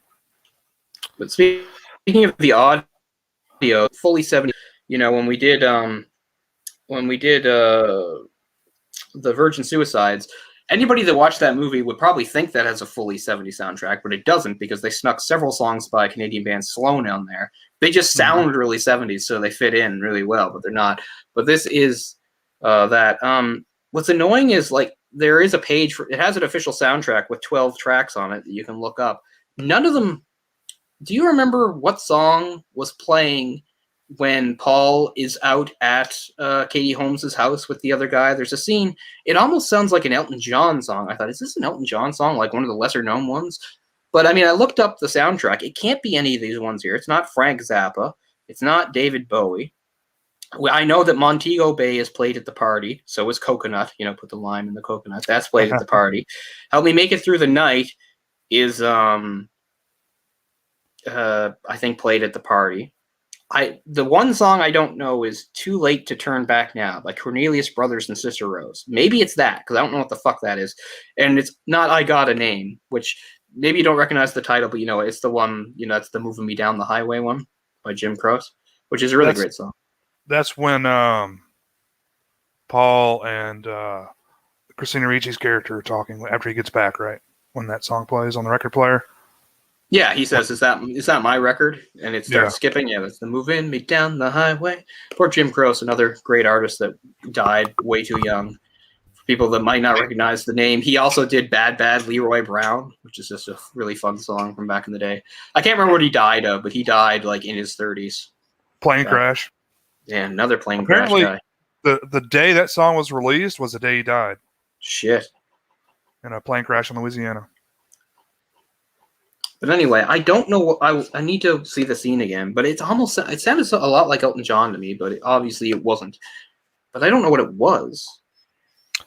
And at one point, the school band is playing a version of The Morning After, which shows that even by the 70s, like popular music had made its way into like stuff the school bands played, which is something I did growing up. We played especially a lot of soundtrack stuff, like actual soundtrack stuff, like Jurassic Park and shit like that. Well, there is a track by Elton John called Levon. That must be it. Okay, it's not on the official soundtrack here. Yeah. Oh, Levon. Levon, okay. I haven't heard it in so long, I guess I didn't recognize it. Because I was like, is that Elton John? I can't tell. Huh. Yeah, Levon. Okay, that solves that mystery. Because I looked up the soundtrack, and I was bouncing to YouTube to try to figure out what these songs are. The ones I didn't recognize, like, that's not it, that's not it.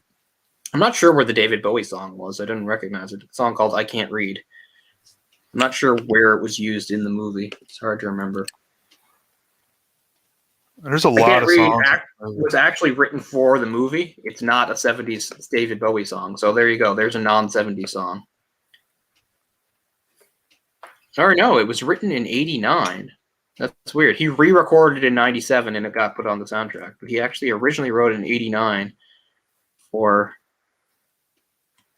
Tin Machine, which is some British-American band that had David Bowie and a few other people. It was kind of like a super group. Huh. Didn't know that. Okay, so that's one non-70s song that's on the soundtrack. Anyway, I don't recognize it, and I don't know where it was in the movie, but I was pretty sure it was Elton John, but I was just like, maybe I'm wrong, because I was like, yeah, it just sounds like a sort of like a non-single, like an Elton John song, but like, not one that gets played on the radio. I was trying to figure that out. Right. So what do you think? Like, what do you think the death adds? Because the death is so unrelated to everything else in a way. Like, it's just a freak accident that happens as a result of the ice storm. I mean, it's not because you can't just say it's because the parents neglect their kids. I mean, the kids are older and they can leave. They go to parties and leave the kids alone. It's not. And I'm sure they told the kids not to go out in it. Like you shouldn't go out in an ice storm. It's a bad idea. Well, I guess we can get into it. What I took from it was, the final scene when they pick up Paul from the train station, and Ben kind of has a breakdown after he looks back at his two kids and his wife. It's like don't take for granted what you have. Right. It sort of galvanizes them as a family unit, right? It's just like I've been messing things up by having this affair and looking other places when I've got what a family I have kids about. I mean, yeah, you get that, I suppose. Well, he just carried. And this works to your opinion that. Sorry, I think we've got a little bit of a delay. But he just carried, a boy his daughter's age, a dead child, Right, he's the one who found him. That very easily could have been his child, So I think it's more like quit fucking around and appreciate what you have instead of trying to search for something else. The weird layer being it's also the child of the woman he's been sleeping with. Right. And to add to your opinion that she's like a terrible person, like she comes back from the party having presumably fucked the younger guy, and she actually sleeps through this. She's asleep and doesn't know what's going on. Right. When they first bring him back. We don't get to see her reaction, although I'm sure she'd be very upset. But we don't actually. She misses out on that. So yeah, I guess you could take it that way. It's sort of like a galvanizing moment. Yeah, it's sort of like a wake up call for him to realize that he has a loving family and he shouldn't. He shouldn't be unhappy or restless type thing. Right. Like you were saying, he's kind of frustrated with his job, and it's just like really like a midlife crisis type thing, I guess, Sure. Like what people go through when they're like, is this it? Yeah. And I get that. That's a lot of people experience that sort of thing. You have two smart, healthy kids, I mean, hell, there's a lot of people in worse shape than that you just, And financially they are well off. All these people are, right. They're in the upper echelon. Their kid goes to probably an expensive boarding school in New York. Yeah, so I guess it's that. I guess that's part of it, like just sort of like the randomness and the senselessness of real life, that this kid who was just sort of an ordinary kid dies this really weird freak accident. We talked about movies where people will like suffer the aftermath of grief and tragedy, something like The Sweet Hereafter and stuff like that. This movie doesn't show any of that. It just shows like the beginning of it. But as you're right, it was the focus is a little more on the Hoods than the other family. So I think you're right. It's more like a moment of realization for Ben, I suppose. That's kind of what I took from it, and he and damn it, I can't remember her name. He and his wife are probably going to get divorced, I would imagine. They don't seem like they're having too good of a time. Yeah, it seems hard to repair that. Because I remember, like you said, how anticlimactic the car crash was. I think I originally thought maybe something more serious would come of that, like an injury at least, if not a death. Because if you take the two out together, like what's more dangerous, like walking along in an ice storm or driving? Driving is a lot more dangerous than walking, and yet he gets he's up against the metal rail when the power lines are down. Right. Do you used to get those PSAs about the power lines being down? Yeah. Yeah, me too. It's really odd that scene. He says something, right? He whispers something right before it happens. He's like, "Oh no," or something like that. So he knows what's about to happen.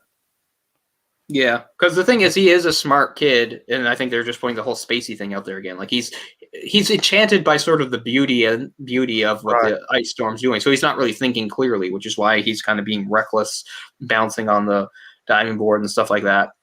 But we know that he's a smart kid he knows geometry stuff. He's going to know science too. He's going to understand a conductor, So yeah, it's pretty terrible. He has this moment of like realization just before it happens. Mm-hmm. But I've seen down power lines like that in the aftermath of our hurricane, and I knew not to go near them.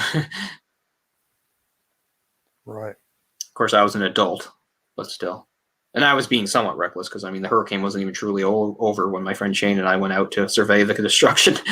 There are a few places with the power lines right down on the road. But, I mean, he gets to see it like whipping around, electricity and everything. Jeez, I would turn and run if I saw that. Me too. But, I mean, still, he'd be fine if he wasn't happening to lean right up against that middle rail. Right. A senseless tragedy, as you would say. Yeah, and then it really hammers it home too, man, because not only, after he gets electrocuted, killed virtually instantly, falls over on the ice, and then he slides. Yeah. Yeah, man, that's rough. Yeah. You have to expect things like that from Ang Lee. Mm-hmm. He always has these artistic flourishes for things like that. I mean, it's not like it's like making fun of it or light of it. It actually really brings home the gravity of it. He's dead. He's limp. He's not moving. Right. The Carvers. That's who they're. The Hoods and the Carvers. I said that before. I couldn't remember. So, did you remember that scene before you rewatched it? No. Yeah, we were talking before this. I think my memories of this aren't complete because I didn't actually see the complete movie. I think for years I labored under the delusion I had seen the complete movie when I'd actually only seen like parts of it. Because I didn't even remember Elijah Wood was a character in this movie, let alone that he died. So most of my memories are kind of not right either. Because you remember the Thanksgiving dinner? Mm-hmm. Like for some reason I remember that as longer and with more dialogue. Mm-hmm. I almost remember that as like a pivotal moment in the movie, and it's not. They just sort of have their Thanksgiving dinner, and it's nothing. Like no, nothing important to the plot really comes out. They have the moment where they're like, "Okay, daughter, like tone down the political stuff a bit," which they already done before. Because that's the other thing that's kind of interesting. I'll get back to Watergate. She's the only one that's really sort of genuinely affected and upset by Watergate. The parents don't really seem to notice or care. And I mean, that's not how most parents treated it. So maybe that's supposed to show you kind of how disconnected they are from life at this point. Because this big, huge event, one of the biggest events in America in the 70s is happening. And it's only like the teenage daughter that's really reacting to it. The father's like, all right, tone down the political assassination stuff. And the mother has no comment on it whatsoever, which is kind of interesting. Although you could say that maybe he's just one of those more conservative people that was like on Nixon's side. It's like, who cares what he did? Because there were certainly people like that. They're like, he could do that. He's the president. Which is what Nixon said himself. Nixon's like, if a president does it, it's not a crime. And other presidents took that and ran with it, apparently. But anyway, but yeah, that is something I thought about too. It was just sort of maybe to show their sort of ennui and their apathy in that like this big sort of event that affected a lot of people. Like they're not thinking about it, they don't care. Only the teenage daughter really cares. I'm trying to think a bit more about Katie Holmes's character, but there's not really much to say about her. She is sort of like a typical pretty rich girl who's kind of used to people liking her, but still sort of oblivious about certain things. Like, she's not a terrible person, but yeah, I think she's one of those people that goes through life like not realizing the effect she's having on people either. She probably thought it wasn't. She probably thought it wasn't weird or hurtful at all to like invite him when he thinks it's a date and the other guy's there. And obviously, she has plans to probably sleep with the other guy. But anyway, just for the sake of the viewers, what happens there is he has a plan to take his friend out of the equation by getting him, because he knows his friend, he'll do any drug. So he just raids and he realizes, rich white woman, she's going to have some good pills here. So he raids like the pill cabinet in the bathroom and finds something and then he passes it off as like maybe a hallucinogenic or something. He's like, oh yeah, cool, I'm down. Like, I don't even see it. Take it. He fakes taking his, but then she ruins it by coming and saying, hey, share the wealth. So he's forced to give her one. So she's going to pass out just the same as his friend. So that kind of really puts a damper on things. His point was, oh, he's passed out. Now I've got time alone with her and I can work, I can make some progress with this situation. But it winds up backfiring. That's probably Quaaludes, right? I just kind of assumed. Yeah, I don't know, something like that. I can't remember what he reads something off it, but I can't remember. I mean, what's funny is those aren't even allowed anymore. No. Like, they were something that was naturally prescribed, but now like they're not allowed. I guess because they have really addictive qualities. Or is it just because they put you out too much or something? I'm not sure why. I know they they were talk classic. about it a lot in The Wolf of Wall Street because the whole thing was like back in the 80s, like Quaaludes, like if they were medicinal in the 70s, in the 80s, people have figured out how recreational they could be. And like, they were a big deal. Like people wanted to get a hold of them, and now they don't even exist anymore. They don't make them anymore. That's the extent of my knowledge of Quaaludes was from Wolf of Wall Street. Yeah. Like if Quaaludes like make you go to sleep, they can't. I mean, he's not falling asleep. He's doing this thing where like the world like slows down and he can't really move his limbs. I don't even know. Is that like maybe that's a cocktail of Quaaludes with some other stuff? I don't know. Well, they're definitely drinking and smoking weed, so that's probably Sure. accelerating those effects. Let's see. Trying to see exactly what it was even for. Widespread abuse and addictiveness. Yeah. There you go. Treatment of insomnia and a sedative and muscle relaxant. Yeah, that's like pretty much all like even muscle relaxants now. Like it's pretty hard getting them because they have that addictive quality to them. Like you hear about a lot of like athletes sometimes they get addicted to muscle relaxants because they had to take it for like an injury, but even once they're healed, they like keep taking it because It's the same with opioids. You need them at first, and then you become dependent on them. Yeah, painkillers, all that stuff. Yeah. But anyway, so she passes out. Also, With her face in his crotch. And I give him credit. I do the same thing. He's just like, oh, I'll leave her here for a bit. Yeah. I can't have her, but I can enjoy this memory. I didn't do it to her. Well, it was her idea. I mean, you could say he did it to her because he didn't tell her what it really was. But, I don't think he was necessarily immoral there. You just hope for the best. Well, you think like, oh no, what's going to happen? What's he going to do now? Yeah. Our brains are wired to automatically think that way. So. But I mean, I don't think that within the context of this movie, just because I already kind of know what kind of character he is. Like, I don't think he's gonna, I don't think there's even gonna be a struggle. He's gonna do the right thing, and he does. He's not gonna feel her up or whatever. Mm-hmm. Have sex with her unconscious body, which I never would have thought was appealing. But I mean, I guess that's what a lot of guys like. Apparently, you hear a lot of cases that. I mean, that's what Bill Cosby like. Again, like Bill Cosby could have had sex when he wanted to with a lot of women willingly, right. But for some reason he thought this was like cool and fun, so I never got it. I'm not trying to say because I'm so great. I'm just saying, I don't know. I like women to be participants. It's some sort of a dominance thing. I suppose. Sure. I mean, I'd be really worried if I was ever like with a girl and like her thing was like, I'm going to pretend I'm a corpse. Yeah. Yeah, no thanks. That's not for me.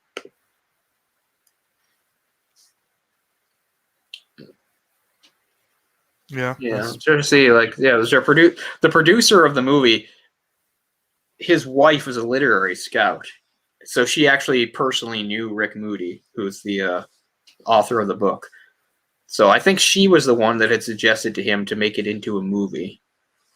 And the only person they ever brought it to was Ang Lee, which is interesting because remember at this point, Ang Lee isn't hardly considered like an established director in the West.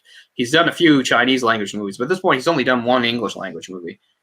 He did Sense and Sensibility. Of course, that went over really well and was a success. So I don't know. I'm not really sure what effect that had on his career. But yeah, Schmaus had somebody that had produced The Wedding Banquet, so they knew each other a little bit or something like that. I mean, the film was well received. It just didn't do well. It says it grossed to $7.8 million against a budget of $18 million. So technically a flop, I guess. But is it a real flop when you have a film with a limited release? I don't know. I don't really know how that works. That is really interesting because I would have watched this in the theater, Yeah. Siskel and Ebert gave it 2 thumbs up.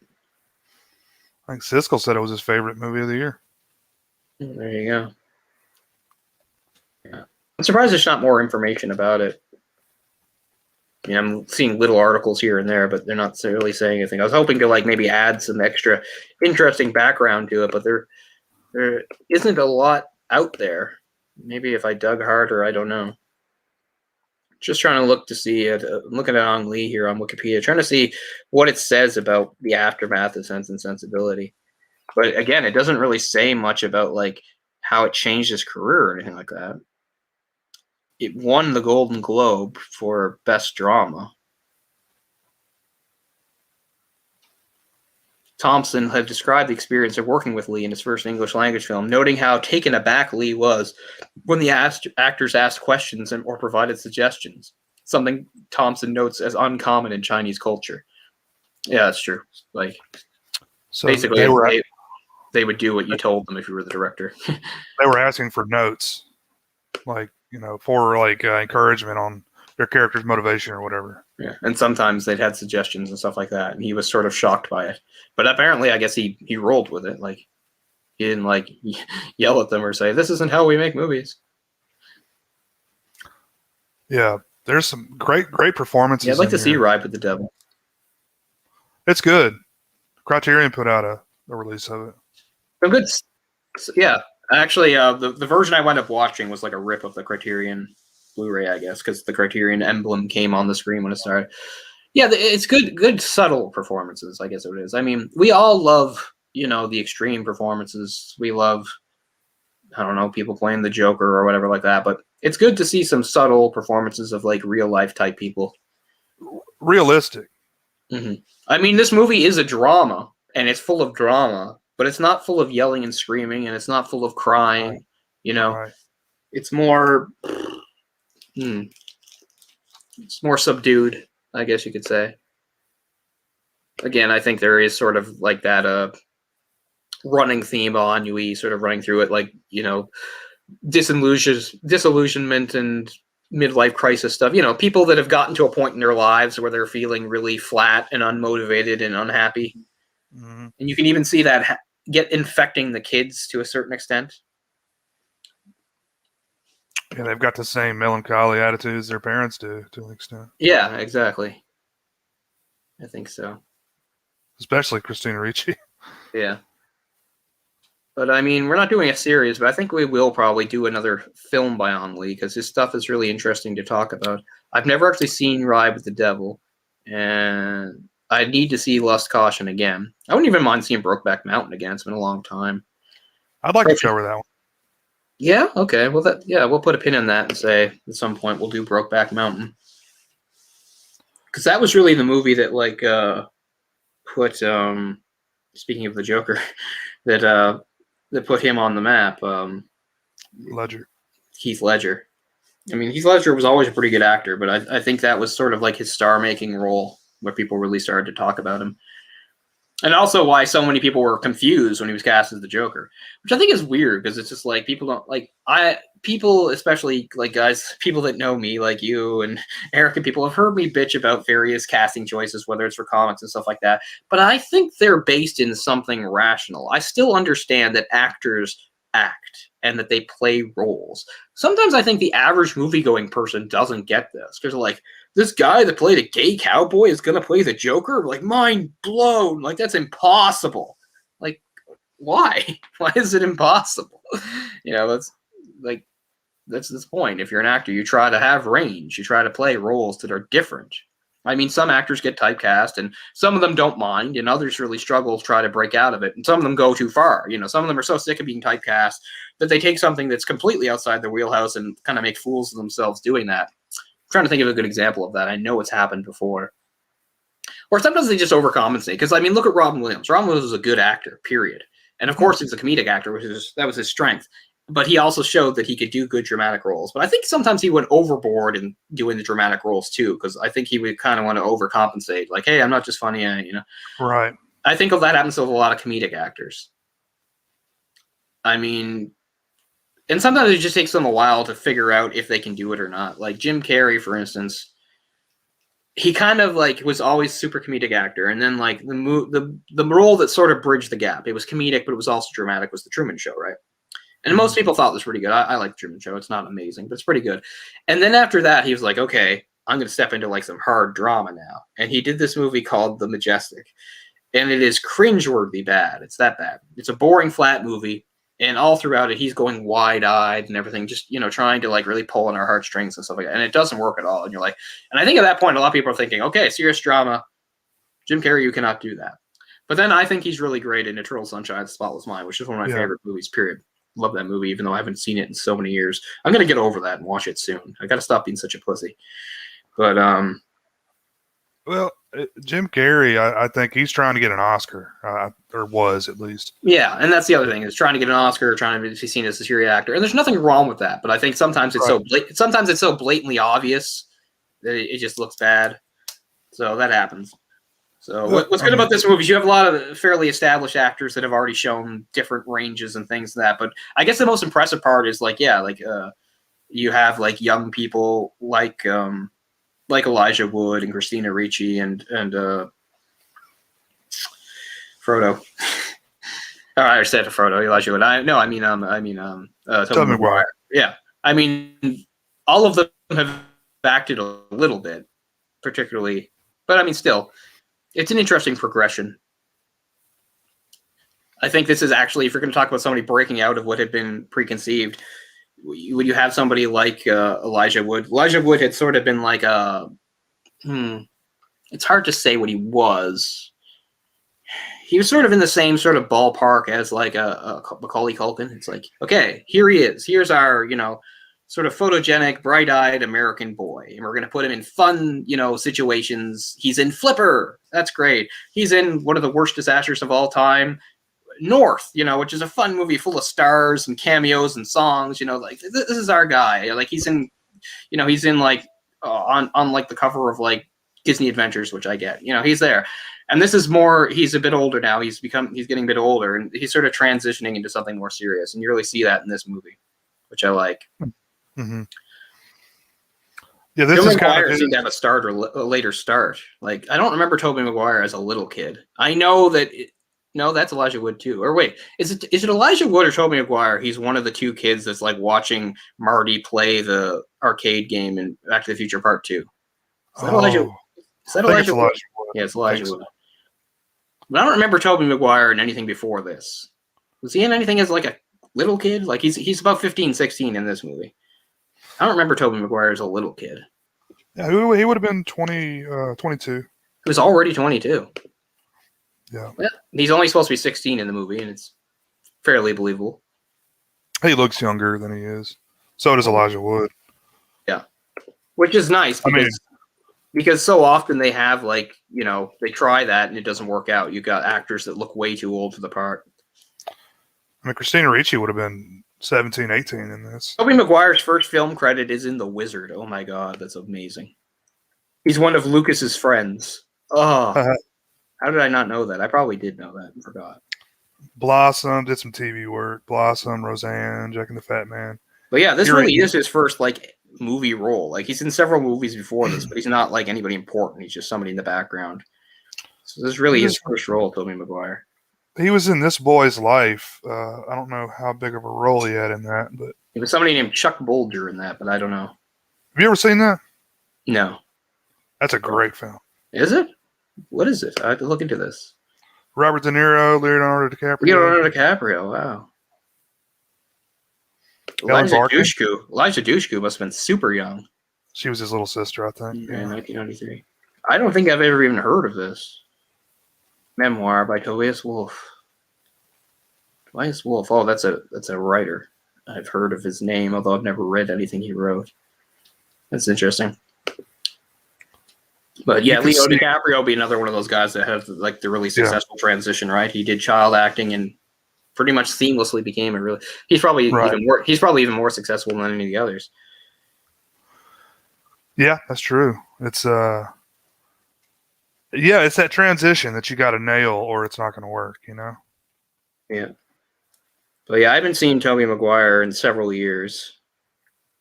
But what I really liked, I think the newest thing I've seen him in was 2013, The Great Gatsby, which I thought is a really good movie. It's a Baz Luhrmann take, so it's a bright and colorful and full of weird modern music. But I really do like it, and that's DiCaprio. And I think that's some really good casting. I really like DiCaprio as Gatsby, and I really like Maguire as Nick Carraway.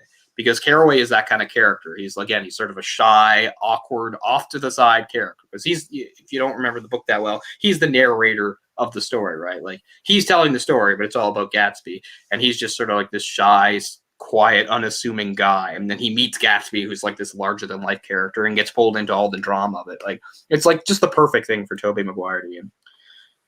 Apparently, I don't recognize any of the movies that he's done in the last few years, except for that animated film, The Boss Baby. But Tobey Maguire, I guess he's going to be back in like the new Spider-Man as Spider-Man, because I think the new Spider-Man is going to like do a alternate reality thing, and they're going to have, I think Andrew Garfield's Spider-Man is going to be in there too. That's kind of cool. Yeah, I don't know. It seems kind of weird, but I mean, I like weird. I mean, comic book movies had to start out tame. It took a long time to get to this point. It took us long build. Because I want comic book movies to be like comics, and alternate realities and stuff, that's comics. So I'm for it. Plus, it's an interesting validation of those. Because, I mean, I don't like the Tobey Maguire Spider-Man movies. But that doesn't mean 100% I think Tobey Maguire was a horrible Spider-Man. Because I don't. In some ways, he was good. And I also like that, he'll be a bit older now, too. So we'll actually see an older Spider-Man, which is kind of cool. I don't know how much of them we're going to see. For all I know, they could just be cameos. But I don't think so. I think they'll actually figure into it. Mm-hmm. Yeah, Tobey Maguire. Interesting. I've never seen the Cider House Rules. That was a big deal. That was a big deal for him in his career. Is that Will Smith in that? No, I'm thinking of Bagger Vance. There's no black people in the Cider House Rules. Paul Rudd's in that too. Wow. Speaking of Clueless, I was wrong about there being no black people. Erykah Badu is in it.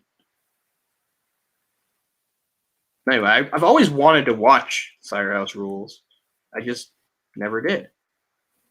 But I like Michael Caine a lot. Because I know like Tobey Maguire and Michael Caine are like the two main characters. Oh, there's a Culkin in it. Kieran's in it. But yeah, that's one that was a big deal, I think, for Tobey Maguire's reputation. That was a really well, like, critically received movie. Seabiscuit was pretty meh. Like, it's a movie you watch and it's fine, and then you instantly forget it. I kind of think. Like, I thought it was fine. I watched it, and I have no desire to see it again. That's probably why he got Spider-Man, right? Because of this. Yeah. Film? I think so. Yeah. If I had to guess. Yep, I've never seen it either. I like Tobey Maguire. He's my favorite. He's my favorite character in this movie.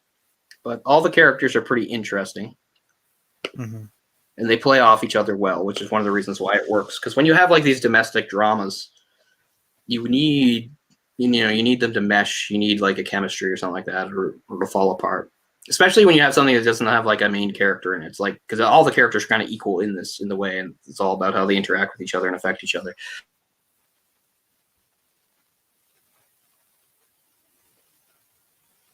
So it's a good balance.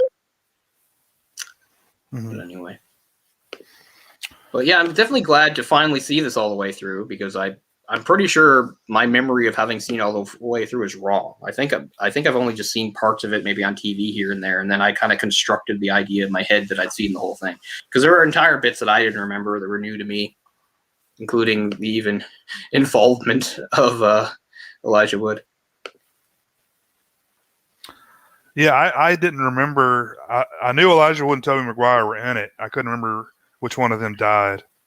It's probably been at least 10 years since I've seen it. See, I didn't even know anybody died. I mean, I wouldn't have been shocked because it's a somber movie, but I didn't know for sure somebody died. Yeah. But I guess we can go ahead and wrap up here. Yeah, I'm just trying to think of something else about Ang Lee, because Ang Lee has just had such an interesting career. I think we will definitely do something else by him. Brokeback Mountain. I mean, why not? I think for a while maybe I avoided it because I thought, it's just such a big movie that's just been talked about so much and everybody knows it so well. But I mean, I don't mind. I think it's kind of cooled off in the last few years. It's not like we're doing this in 2008 or something. So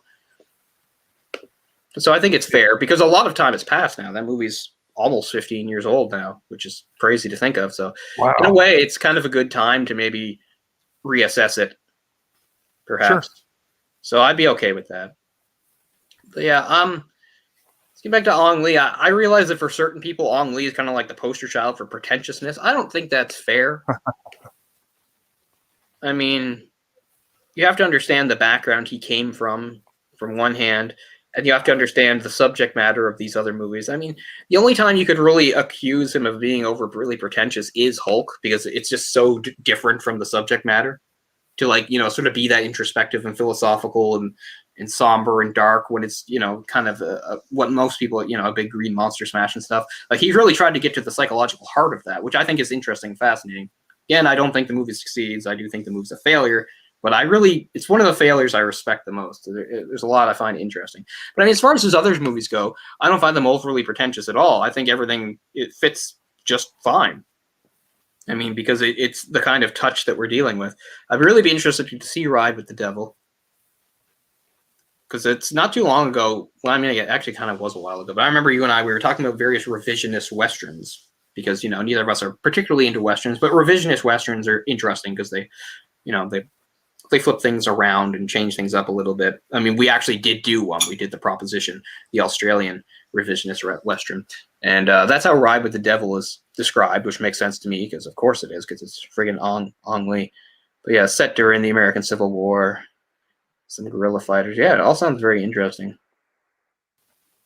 Jonathan Brandis is in there. Mark Ruffalo. Oh yeah, I think Skeet Ulrich may be in there as well. Yep, Tom Wilkinson. Jeffrey Wright.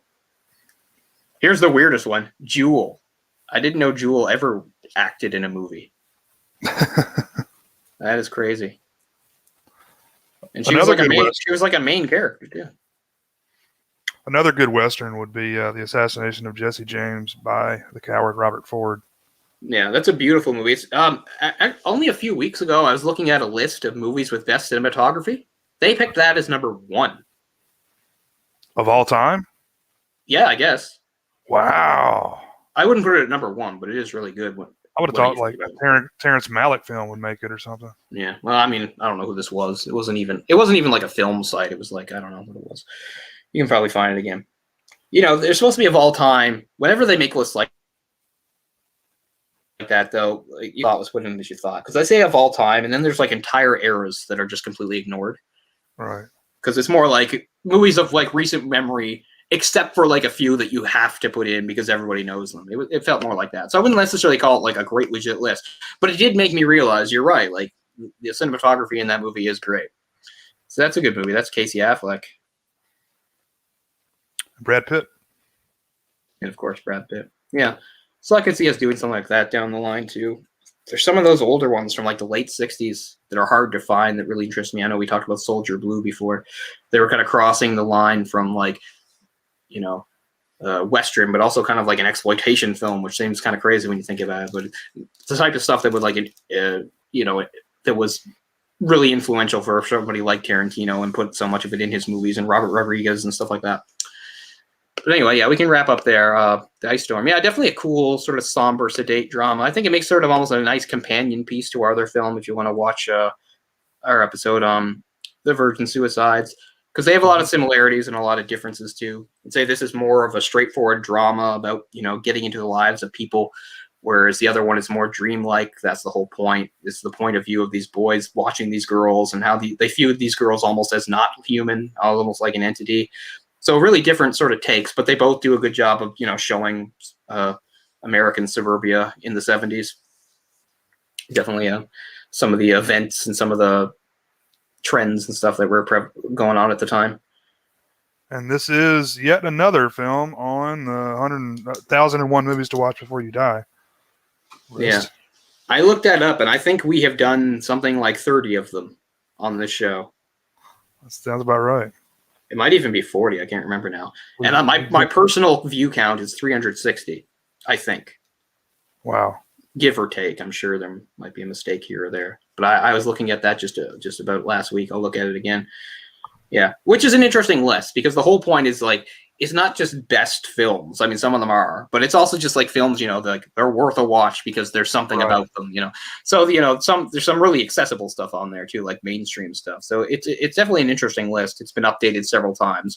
I was going by the newest version of the list, which included films up to 2019, like Joker, which I think is A Crime Against Nature, is on there, and something else, possibly Parasite, I think might be on there. So it was the newest version of the list, which meant it probably had to drop some of the older stuff. So. Yeah. But yeah, from that list, I counted that I'd seen 360. Keep in mind, a few of these aren't even full feature-length films. Like In Chien Andalou is on there. That's just, a really famous short film. And I've seen that. So a few of them are not full films. So although most of them are, but still. But yeah, we've always been intrigued by that because, so many of the movies that we choose to do fit on that, which makes sense because we're trying to do movies.